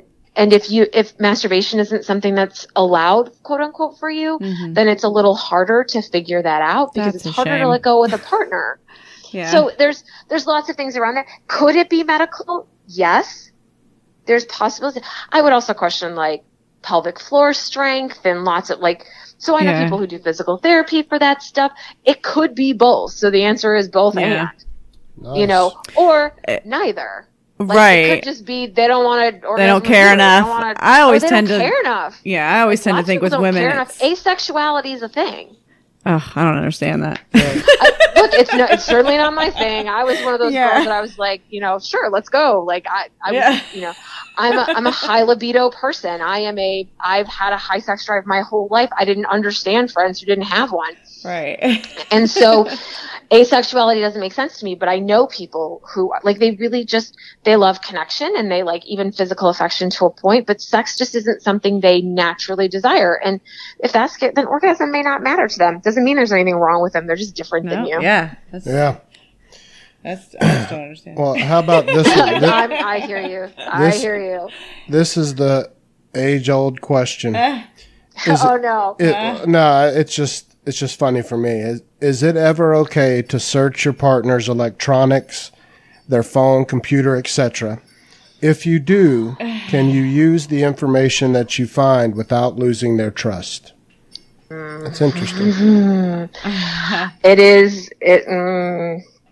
I think you do so at your own. You do it at your own risk. Yeah. Because you could open up a Pandora's box, right? A little bit. The first thing that comes to my mind is, why do you feel the need to? Sure. Right. Check your gut. Check your gut around why you need to, and make sure that the stuff that's coming up for you isn't about somebody else. Like, so if you came from a relationship where somebody cheated on you, and so now you've got trust issues, I get the trust issues. Just don't make your current partner pay for your last partner's mistakes. Sure. No, totally makes sense. And so I mean, I wouldn't say never if you're so I will give a rather maybe not so pleasant example. If you're concerned that your partner may hurt themselves or someone else, okay, I'm not really there. There's like, I get it. Sometimes for people's safety concerns, okay. If you, if you have concerns that your partner has a child pornography problem and you need to check things like, okay, different conversations, right? There's no way to give a blanket answer for that one. Well, so I know the guy that asked this question, so I think I can I know where he's going. Oh, you can give me context? Yeah. Okay. It's more of like, if my wife goes on my phone and there's absolutely nothing, like there's no girlfriend or messaging inappropriately with another person outside the marriage, but she finds my Google search that shows my search for, big Latina asses or something in his U porn or something. Give me your phone. And now it's a problem. And then now is it fair for her, and if it's okay for them to masturbate in their relationship, but can she come back and be like, I looked in your phone and saw you like Latina asses, like, and can he be like, you know what? Yeah, I do like Latina asses, but I don't trust you now because there was no reason for you to go on my phone. I mean, that was a risk she took, and in some ways that can damage the relationship. I mean, I say that there are a couple in my office, and we're having this conversation. For me, I would explore sort of, are there other areas in the relationship where trust is a concern? Right. What does it mean for her that he likes porn? Like, how is she making sense of that, and what is she saying to herself about that? And how does she feel about it? Like, yeah, and do they have rules in their relationship around porn? Like, couples don't talk about it sometimes, and I think they need to. Yeah, porn's super accessible, and it's useful in lots of ways. And I mean, I don't personally have issues with porn. Like, I know lots of people do. It's not really an issue for me. But I ask people, like, what does it mean for you if your partner uses porn? Does it mean he's not interested in you? Is that what it's telling you? Is it something you could maybe do together? Is masturbation on your own okay in the relationship? Like, for me, this is a conversation, a larger conversation about what rules do you have for yourselves and each other? And have you agreed to them, or are they just your own? And that is a great answer, because we had a question from a listener, and so I'm sure they're still listening, in one of our earliest episodes, that asked, is it cheating if, like a wife, if she caught her husband jerking off? She considered it cheating. And did we think it was cheating? Like, they were asking us, and me and Brooke both said no. In our eyes, it's not, but we don't know their situation. Yeah. To maybe in their rules it is, but to us it's not. Yeah, and I'm in agreement with you guys, because I think it's so couple specific. Like, you got to negotiate those things. People don't do this. Like, I'm a huge proponent, like, go get some premarital counseling before you get married. And maybe not with your church, though some of them are really good. Like, some of those classes are really good. But you got to talk about stuff like, how do you define cheating, and how do you, do you see porn playing a role in your relationship, and do you have a problem if it's something your partner enjoys, and and what is it? So I've given this scenario a few different times about, like, I'll walk couples through a scenario of, so we have a couple and they're together, and she gets a message from a high school friend, and they start messaging back and forth, and they meet up for lunch. She tells her husband that she's meeting an old friend for lunch. While she's at lunch, he kisses her goodbye. She doesn't tell her husband. Like, I walk through a whole scenario to the point where they, like, this woman and this man like end up having sex, and then the husband finds out. I'm like, at what point was she cheating? Right. Yeah. Like, where was the line? Because for everybody, it's different. Mm-hmm. Yeah, it really is. And if you don't know what your partner's definition of cheating is, you'd be crossing lines and have no clue. That is genius. For some people, it's just like you talked to some girl online and didn't tell me. Period. Like, that's like, because you kept it a secret from me. Right. Then you're done. Like, you cheated and I feel betrayed and wronged. And for some people that I've talked to, it's not cheating until you actually have penetrative sex. Like, it's a wide range of stuff. It is. And nobody wants to talk about it. Like, nobody wants to explicitly have those conversations when you're early and in love and everything's beautiful and it's perfect. so important, and we're though, to like happy. determine those lines. I mean, that's kind of why Randall and I have a shared Facebook page, because we're like, we don't even want any of those lines. Yeah, we learned from our previous experiences, and it's not, and we know it's not for everybody, but for us, we had this talk when we were, because we did everything backwards. We moved it. We lived together for a long time. We had a kid before we were married, and then we got married. But it was great it was perfect for us. Yeah. But everybody's relationship is so different. And we discussed, though, that for us, and everybody's different, we can just eliminate any possible argument by not even dealing with, like, it's not even an issue for us. We share everything. I mean, that's why we do this podcast together. And I know Brooke brought this up to me, that she wanted to ask you your thoughts on a couple doing a podcast together, because we do everything together. But I mean, we have friends and all that, but it really is for us. I don't want to use the cliche of the best friend cheesiness, but we really are a team. And we've talked about everything in advance as far as when does it upset you? Where have I crossed that line? The way you said it was way more eloquent than I would have said it. But we both know clearly what that line is, and for us. Yeah. And so I wish I could put it like you put it when people ask me, because I end up sounding stupid. Like, you just know, man, just know. Well, I mean, I think to your point, there's a difference when you have a really solid foundation as friends. Like, I mean, I can even my husband will probably give me a hard time about this later, but because this is something we actually didn't discuss ahead of time, but he's pretty used to me like throwing our stuff out there. But we've had that conversation where I walked through the scenario and I'm like, okay, at what point is it cheating? Like, what does that look like? And I've had conversations with him around the times like that I've been really hurt by things, regardless of what the situation was, where I said, you know, it really sucks. It really sucks that you're the person that hurt me, and the only person I want to get comfort from is the person who hurt me, because you're my best friend. Right. Like, this really sucks sometimes. Yeah. So, like, I feel you guys on the, like, we do everything together, and is that abnormal? And is that, like... That is perfect, because that is, I mean, because we don't fight that often, and it's usually over dumb shit.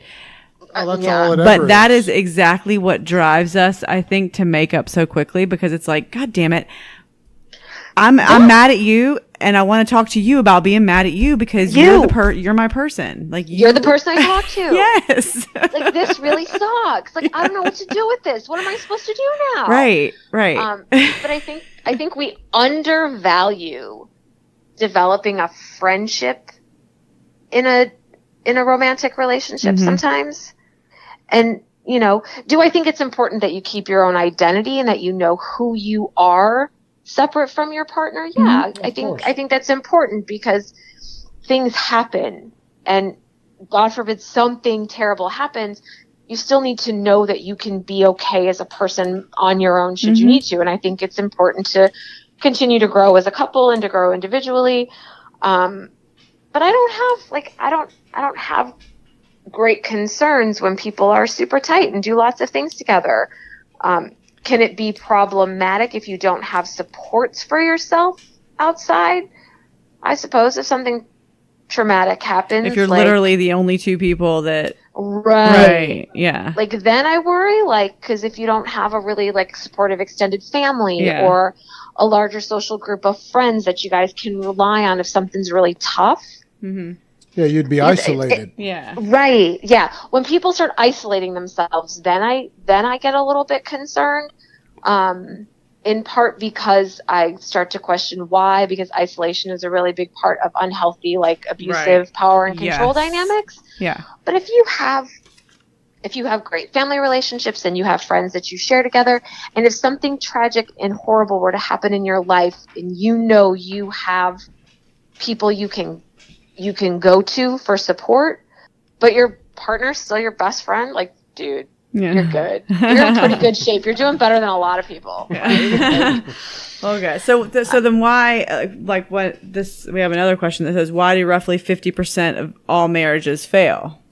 Isn't that the $64,000 question? Right. God. Right. Well, I mean, okay, so there's tons of research. Like, if people really want to do, like, research on how to prevent divorce and, all this stuff. But I think it's because people have unrealistic expectations of marriage. Mm-hmm. I don't think people know what it means to be married. I think they think they know. Yep. And I think they have all these ideas and beliefs about what they will and will not tolerate and what will and will not happen and what's going to be, like, we're going to be this in love for the rest of our lives and it will be beautiful. Yeah, and then you got kids. And the expectation that that shit's never going to go sour. And right. Yeah. And that you're always going to roll over in bed and look at them and think they're the most amazing thing ever. When sometimes you're going to roll over and go, oh my God, did you brush your teeth? God, your breath stinks. Like, give me a break. Like, no. And no, I'm not giving you a blowjob. You didn't take a shower today. Like, I mean, come on. It's just like, these are some of the realities that I don't know that people are prepped for. And here's the other issue. I think there's a serious problem in the way that marriage has historically changed, like the expectations of that. Esther Perel, who you read that article on, Randall, she has a really phenomenal TED Talk specifically about infidelity, but she talks about the shift in marriage over the years. Like, marriage used to be basically a business arrangement. Oh, 100%. Like, it's how you made sure your land was passed down, and how you, like, this is how we built our wealth because I married my daughter to this person over there. Yeah, and you had enough kids to work the farm and employees, basically. Yeah. And I mean, even up until the ridiculous idea of the 1950s where like we had housewife, which, let's be real, most people that never actually lived that life anyway. The Leave It to Beaver life was not really in huge amounts of existence. But now we sort of expect our spouses to be everything. Like the whole BS Jerry Maguire line of "you complete me." No, you don't. You're a person. I'm a person. Like, get real. It's not like that. And like, you're supposed to be my everything. When in reality, to live life takes a village. Yeah, no kidding. Yeah. Yeah, I mean, it takes a village, and so we've put so much stress and strain on relationships. So much pressure. Yeah. So this is the requirement. You must be my everything, and heaven forbid you be a real person with real flaws, and and you're going to get hurt in a relationship. And are you resilient enough to work through the pain? Some people are, and some people aren't. Well, so do you? This isn't a question from a listener. This is just me. Okay. Do you have a recommendation or to your kids that you tell them a certain, like, if I'm giving you my advice, not just being a therapist, because I know it's hard for you to probably take that hat on and off, but it can be. If they were to say, what's a good age to get married? Because, we may have different opinions than you on that. We have almost like a stead, like, we want them to be like 30, like to know who they are. Oh, that's so funny. So that's my husband's really big number. Like, he says, I don't think anybody should get married but until they're 30 because you don't know who you are. Exactly. That's exactly how I feel. You change so much between the ages of 20 and 30. But Can you tell any 25-year-old that? Well, I don't know if I would have listened to it. No, nobody would. No. My 20-year-old son doesn't listen to me now. Yeah. Like, he's like, Mom, I know what I'm doing. And I'm like, no, you don't. Kiddo, I love you, but no. Like, and yeah, maybe you're a step above, like, some 20-year-olds because, like, your mom's a therapist and we have lots of these conversations, but you're still just 20. Mm-hmm. And who you are now isn't who you're going to be at 25, and it's not who you're going to be at 30. Mm-hmm. But it's like, it's really hard to hear when you're totally in love with somebody. And the first time I got married, I was 20. Yeah. Oh, gosh. Yeah. Yep. I was 20 the first time I got married. Yeah. Like, I was a total baby. Was Randall was sure like 23 or what were you, 20? I think I was like 23, and it was, I can talk about it now as I should have known then, it was just the next step. Everything was just the... Oh, well, we're supposed to do now. Like that. We're such a society of the checklist. Yeah, of everything happens and it should stay that way. We're creatures of habit. Yeah, right. Well, that's what my first marriage was too. It was like, we need to get married now, and it'll get better. We'll figure it out. We'll figure it exactly. Yeah, let's have. That's what you're supposed to do. You're supposed to like get married, and like then you're supposed to buy a house and get a dog. And then have the kids, and like these are the rules in society, right? Yeah. I mean, I did. I got married at 20, had my kids at 23 and 26, and I was divorced at 35.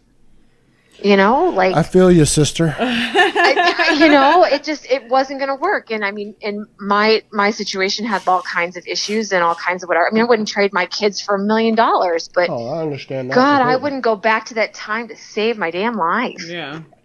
I was an idiot. I'll be honest. Between 20 and 30, that is such an incremental jump. And I know no kid is going to listen to it, and I wouldn't have either.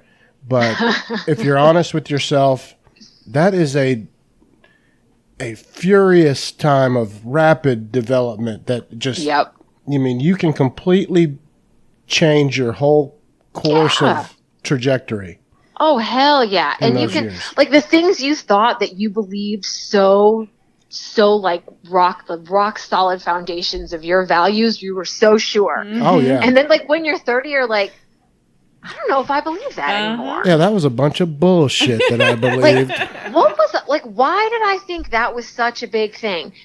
And but I'm also a very firm believer of you learn from your mistakes. You do. And would you be who you are today if you hadn't done the things you did? That's the that's the $1 million question. Like, would I be who I am now if I wouldn't have gone through all that and gotten married? And, Right. Yeah, like people can see it on my Twitter profile. Like I don't make any bones about the fact that I'm a domestic violence survivor. I spent 15 years, in a really bad situation. But I wouldn't be who I am without some of that experience. Would I recommend that experience? Right. That's that's a tough thing to but I learned a lot about myself in that situation. But it made you a stronger person. On the other end. I mean, and my kids have a very different perspective on life and relationships and all of that because of the stuff we went through. But I also don't think that you can't really teach wisdom, if that makes sense. Yeah, no, it makes total sense. Yeah. Like you gain it through experience, and so we have to let our kids figure. Like it's the thing I tell myself about my kids when they're doing stuff that I'm like shaking my head, going, "What are you doing?" Like, didn't I teach you better than this? Is I step back and I'm like, I have to trust myself and my parenting skills, and know that I raised really good people. And they'll get through however this turns out, good, bad, ugly, fabulous, otherwise. They have the skills they need to get through life. But the journey they're living is their own, not mine. Exactly. No, that's great. And it's not always fun, not always easy, but that sort of saves my sanity. Right. Well, I can't. Oh, my gosh. I wanted to ask you this, and what we'll do is Well, this will be our last question, and then we've got like 15 more. We're just gonna have to see if you'll come back on because you're awesome. Yeah, absolutely. And if we need, like, if you guys just want to, like, I mean, you can shoot some my way, and like I can write them up or something. We can figure that out too. Yeah, no, I mean, I love having you on and talking with you. I'm happy to do it. Whenever you want, let me know. But I wanted to ask you this because it's important to us both as a couple, and we promote it on the show, is people having a therapist and seeing a therapist, that there's no real shame. We both have therapists. We have different therapists that we both see. Mine's Dr. Holland here in Atlanta, and she's fantastic. I love the time I spend with her. It's not you don't have to be getting medication or anything. Mm-hmm. She's kind of just my outside ear to whatever the shit I want to say. Sometimes our appointments it may only be 12 minutes, and then some might be 45 minutes, depending on what's going on. Yeah. But I wouldn't trade it for the world. And we both promote it very highly that people have a therapist just for that ear. But is it bad to say, even if you don't think you have a mental health problem, what is the problem or the shame in having a therapist? There shouldn't be. Right? I mean, you agree with us on that, right? You guys is like music to my ears today. Like, seriously. This is the thing I could preach all the time. There's such a massive stigma around going to therapy. And too often, particularly if we're talking, like, I think it's great you guys have individual therapists. I also recommend having a couples therapist because you just don't know when you're going to need one. You don't know when you're going to need, like, when things are tough. Like, most people wait way too long to go to a couples therapist. And they miss the boat. Late. Yeah. Yeah, or we're dealing with massive crisis when what we could have just done is a tune-up. Right. Instead of a complete Along engine the overhaul. way. Yeah. That's a perfect way to put it. Yeah, you let the motor blow. Mm-hmm. Right. When all you had to do was get the oil changed. Right, exactly. So come in and have the oil changed 4 times a year. Like, create the relationship before you need it. Well, I think everyone's scared of it. Like, either they're going to get they think they're going to get bad news, or the social stigma. Like a diagnostic problem? Well, yeah, there's definitely social stigma. Or the doctor's going to be like, ooh, what are y'all Y'all doing together? are fucked. Y'all should be in divorce years ago. Y'all are a horrible match. What a disaster. No, see, I don't think, I get it. And I get the therapists can be, like, the whole concept can seem intimidating and scary. I promise we're not part of why, like, I love the fact that you guys asked me to do this was because, like, I'm just a person, like, just like you. Do I have different skills? Sure, but your mechanic has different skills. Mm-hmm. You wouldn't take your car to the lawn maintenance guy, right? Mm-hmm. Like, you're not calling the air conditioner guy to fix your dishwasher, or you're not calling, you don't even necessarily, this is a relational thing. Like, in my particular field of marriage and family therapy, for those of you who don't necessarily understand all the letters behind everybody's names, like, you look up therapists and there's AMFT and PsyD and PhD and all of the letters. But my particular field, and obviously I have bias around this, but marriage and family therapists are relational therapists. Even if we see you individually, your relationships are what we're looking at. Mm-hmm. Like, that's what we're taking into consideration, and that's what we're watching, and those are the contextual kind of things that because we believe that. We believe your relationships make everything else in your life. Well, it does. We're pack animals. But, so it is possible, though, like, for listeners, because I know this just from my therapist and how much, I think people think when they go into either regular therapy or a couples therapy that they're going to leave every time with another issue piled on, where that's just not the case for me.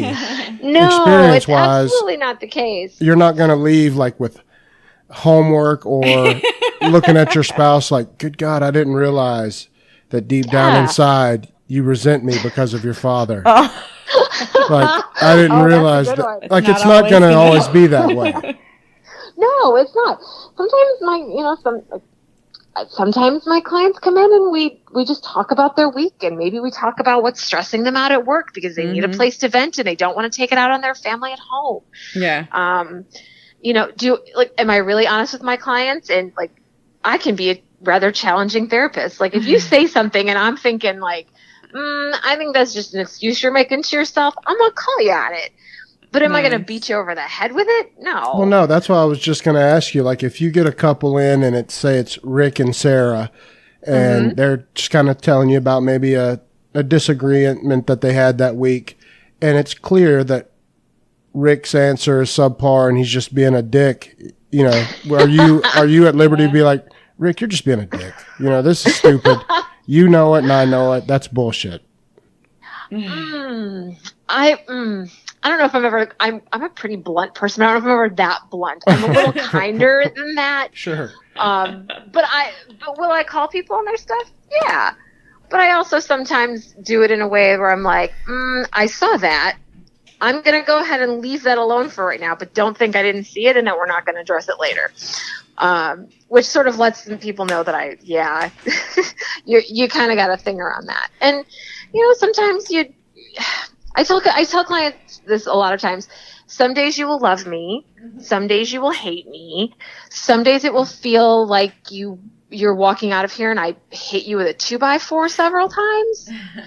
And then sometimes you'll feel lighter than air when you walk out of here. It's just going to depend on what's going on in the world and with you and within your relationships and what it is you're here for and what you need me for. If you really just need a therapist to be an ear and to maybe help you make some decisions in your life or to help you break a habit, like it doesn't ever have to be huge, ginormous stuff all the time. It can be little things. Like, I don't know if I should change jobs and you just need somebody to bounce objectives off of. Like you can, and it's helpful if you already have that relationship. Like I would imagine, Randall, if you're struggling with anything, you can take it to session and be like, I can have an objective viewpoint from somebody who does still know me and my situation. Oh, sure. 100%. I mean, that's what in my opinion, that's what it's for. When I look forward to my oil changes, luckily I don't have a big enough issue to require, I see her 3 or 4 times a year, probably 4 times a year. And I enjoy it every time. I mean, I love her to death, and for some reason, there's something, I'm sure it's in all of y'all's schooling and training, where she can get to the core of me in the smallest of small talk. It's pretty funny. Right. It's definitely a skill that you guys learn, but she just is a good way to be able to be like, you know what, work's stressing me out, and she'll be like, well, how are you sleeping? And, and then that'll drive me into something else. And then by the time I leave, I'll be like, oh, man, I feel better. Right. I don't have to stress my wife out about it. Or take it home and be all pouty over it, Yeah.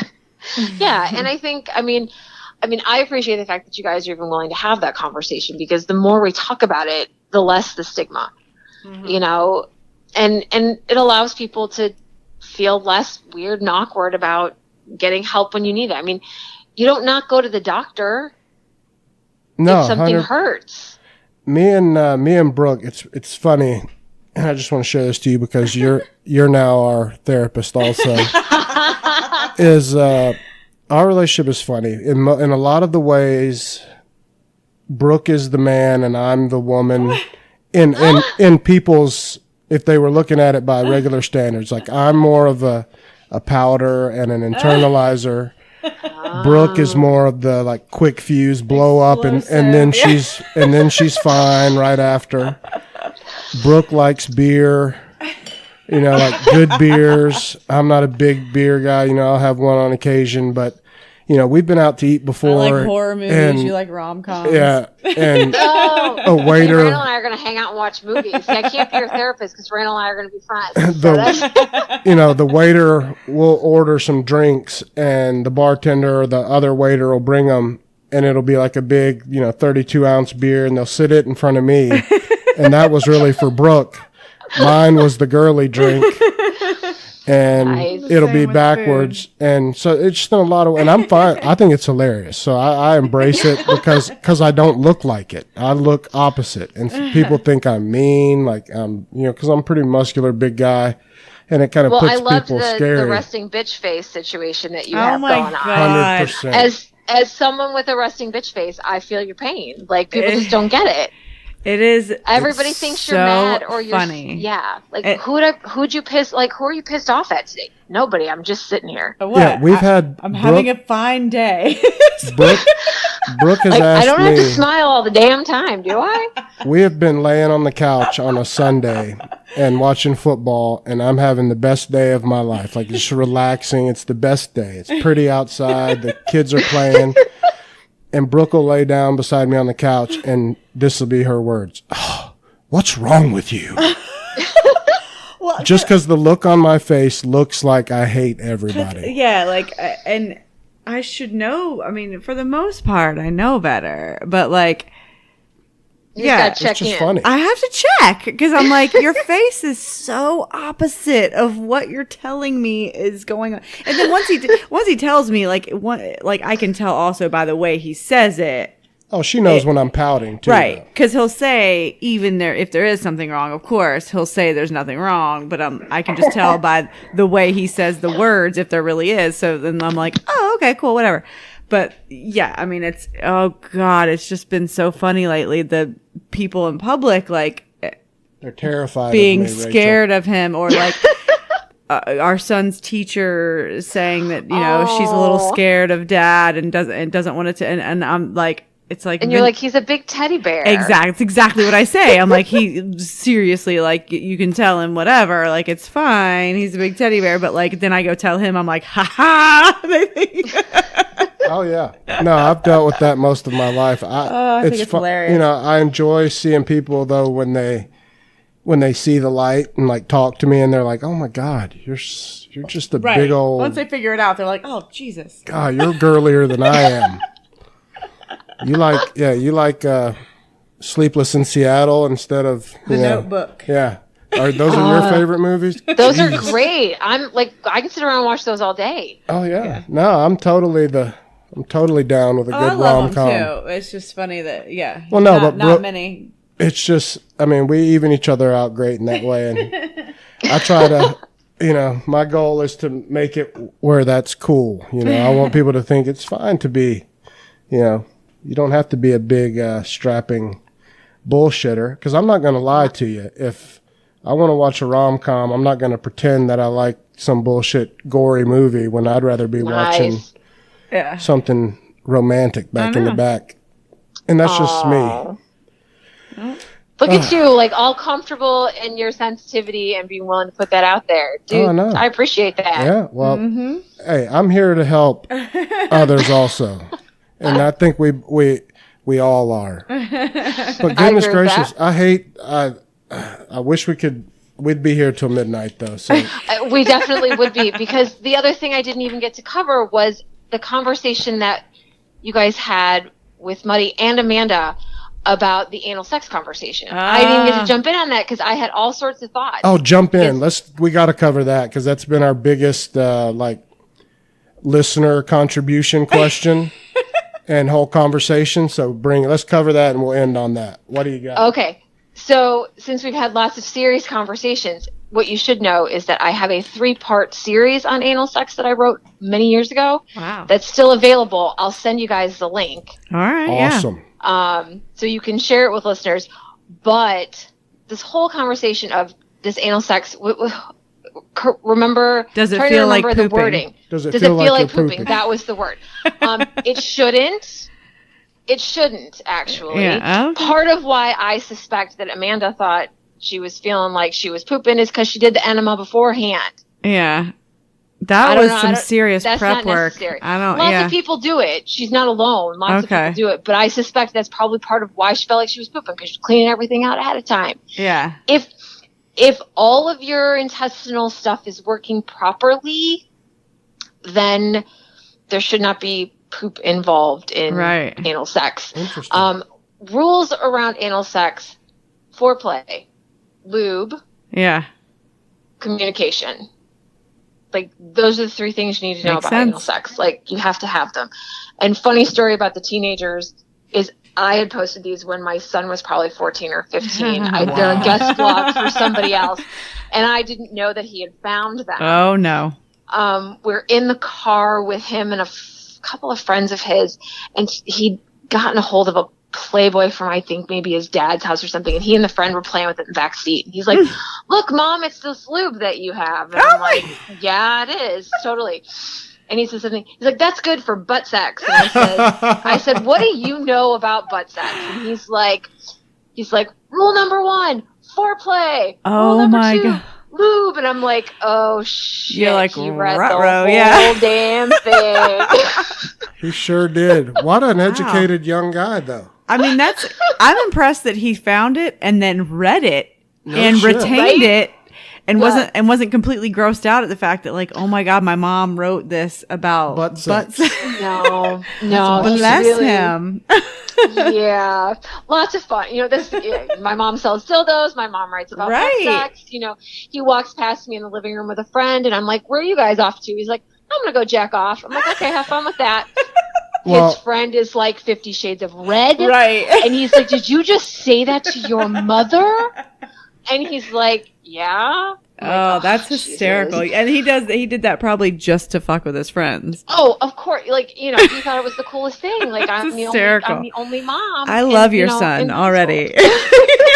Yeah, don't worry, he loves himself too, and he'll be more than happy to tell you how great he is. He sounds awesome. But all of this lube talk, we can make an announcement. It's pretty funny.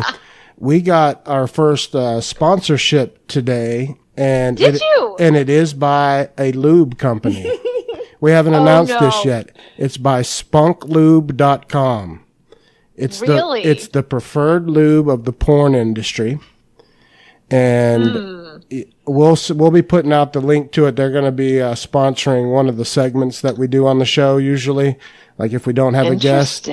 And so it's pretty cool. Their product line exciting stuff. Looks pretty awesome, and I mean, to have somebody reach out. Segue. I know, for somebody to want to sponsor the show. I mean, shit, we're brand new to this, so we'll take it.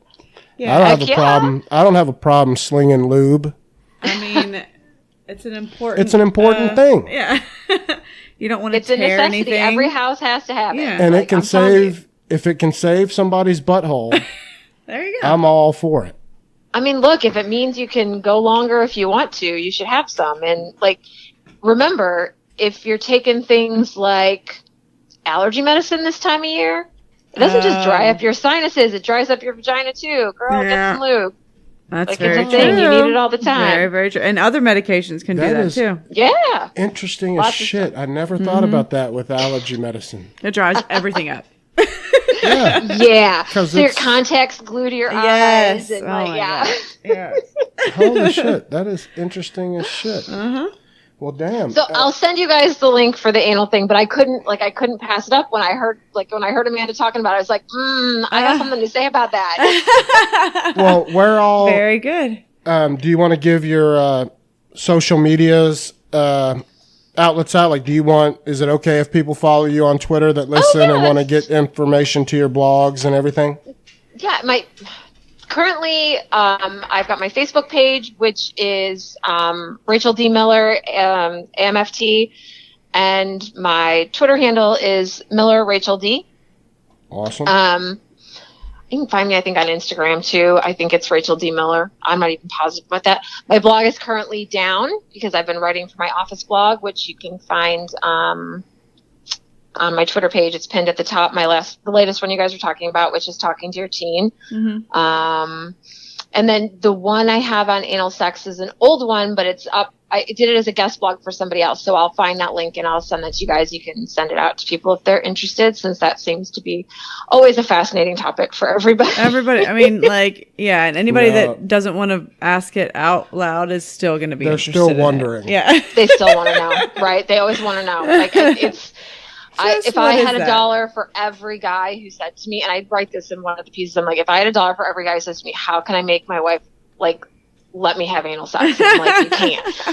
You can't. I'd be rich if I had a good answer to that question. I'm like, well, we can talk about that, but you're not gonna be able to force her to do that, and you shouldn't. Right. It's the consent piece, people. Come on. Yeah. 100%. I mean, it's something that it's almost, it's a delicate dance, I would assume, because there's a lot more, I guess, prep work and physicality for it for the woman than a normal request. Well, look, it's normally an exit-only conversation. Exactly. Yeah. And so, there's some prep work to be done and some ways to make it easier and ways to actually make it fun and comfortable and enjoyable. And you got lots of nerve endings in your butt. So it's more enjoyable than people think it is. And, and just don't do anything stupid like stick things up your butt that aren't supposed to be there. No carrots, no cucumbers. No, don't. So you want to hear something really gross? Always. I figured as much. So I was told once upon a time, and someone may be able to verify this for me or correct me on this, that there's one thing that is most often removed from butts in emergency rooms. Oh, don't tell me it's a gerbil. It's not the gerbil. I actually wondered if you'd go there. Think more household item that you might find in everyone's house. You'll never look at these the same way again. A pencil. You're close. A Sharpie marker. Oh, you were very close, babe. I was going to say like a wooden spoon. Close. Wow. I was going to go real weird. That's the closest anybody's ever guessed that for me. Nice job. But I think I don't know what that says about me. But I think if you think about it, like think about the size that it is, and people are like, oh, it's not too big, it's not too small, but it's not designed to go in your butt, so your butt just sucks it up. Right. No. It's got to have a stopper. There's a reason slick, butt toys have it. Right. Oh, no. There's a reason butt toys have a flare out or have a ring so on that it them. stops. Yeah. Right. Oh, good gracious. Yeah, that sphincter muscle is super strong, isn't it? Yeah. Yeah. Wow. Yep. Sucks that shit right up. See, there's so much about. We could have done a whole hour on this too. This oh, my gosh. gosh. We're going to do this again. Yeah. Well, thank you so much. You got to promise Rachel. us that you'll come back because we'll be asking you soon. Definitely, I will come back whenever you guys want me to. Yes, thank you so much. It was so awesome talking to you, and it was a great time, guys. Really appreciate it. And we'll talk to you again. Welcome. I promise. Yep. Okay. Talk to you soon. Thanks so much, Bye, Rachel. guys. Bye. Yeah, that was super awesome. fun. That was so fun. I love Rachel. She's awesome. She's totally our Dr. Drew. She's better than Dr. Drew. I was hoping so much that Dr. Drew never talked about anal. Oh, no, he probably has talked about anal with Adam Carolla. Yeah, but she doesn't sound as cool or he doesn't sound as cool and relatable as she does. Rachel sounds like my friend that's smart. That's super smart, yeah. And she is my friend now and your friend. Yeah. And I was hoping and praying that it would be as comfortable as it was. Mm-hmm. We are so lucky. Everyone we've talked to, we have fallen right in line with these folks. Like, they're all so great. I know. But she was super easy, and we didn't get to shit. We didn't even scratch the surface of questions that you guys had for her. I feel like this is becoming a trend. But, in my eyes, that's good that, we're not...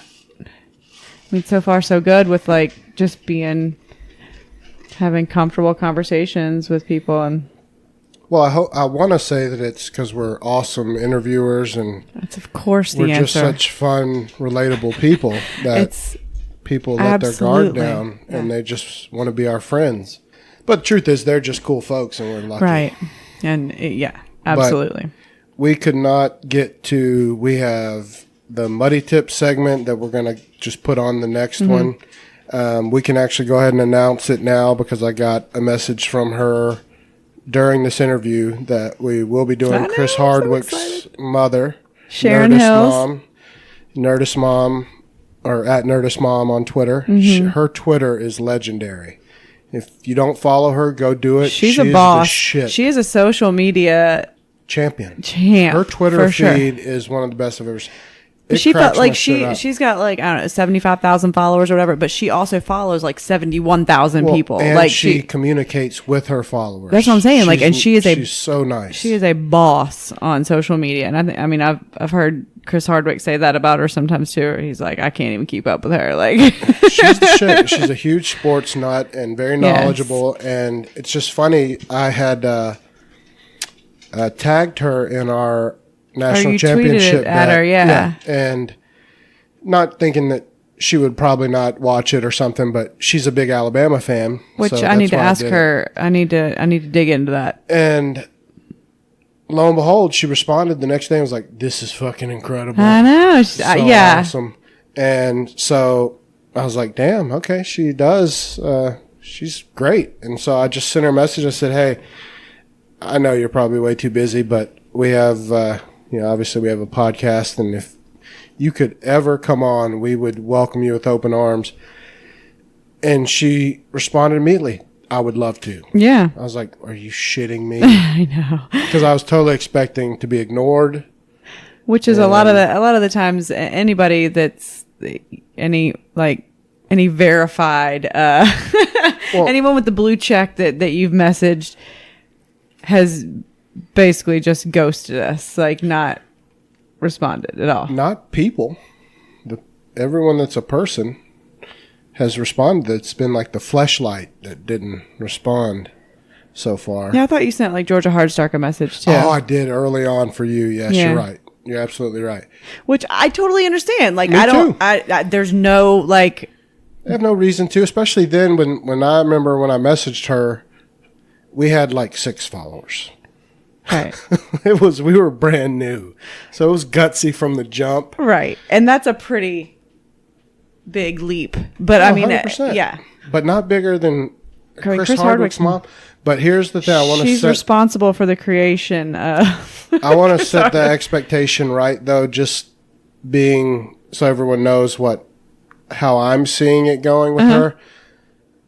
I don't want to. We're not going to just blast her about Chris Hardwick. No, because I'm interested in her. She's awesome. That's exactly right. That's not what I want to do at all. No. And I thought about that today. I'm like, I can't just totally fangirl Never. out I on wouldn't. his mom because that's and she insulting. would be okay with. She's so great about how proud she is of him that she Well, would for sure. That's yeah. But I'm more interested in like her parenting choices. I've paid attention to her Twitter a lot. She gives a lot of parental advice that's top notch, and obviously she did a great job with Chris. For sure. He's one of the hardest working motherfuckers in Hollywood, and he adores everything. And they have a fantastic relationship, and that's so she obviously did everything she could right. That I mean. Yeah. So when we let it out for everyone to submit, questions if they have some for her, that's why I'm setting that tone. We're not just going to beat her over the head about Chris. Even though she probably would just sit there and talk about him. Because she's proud. Yeah. But she has a lot of cool stories in her life about her that's very interesting. So I'm looking forward to that. I want to talk to her about her because big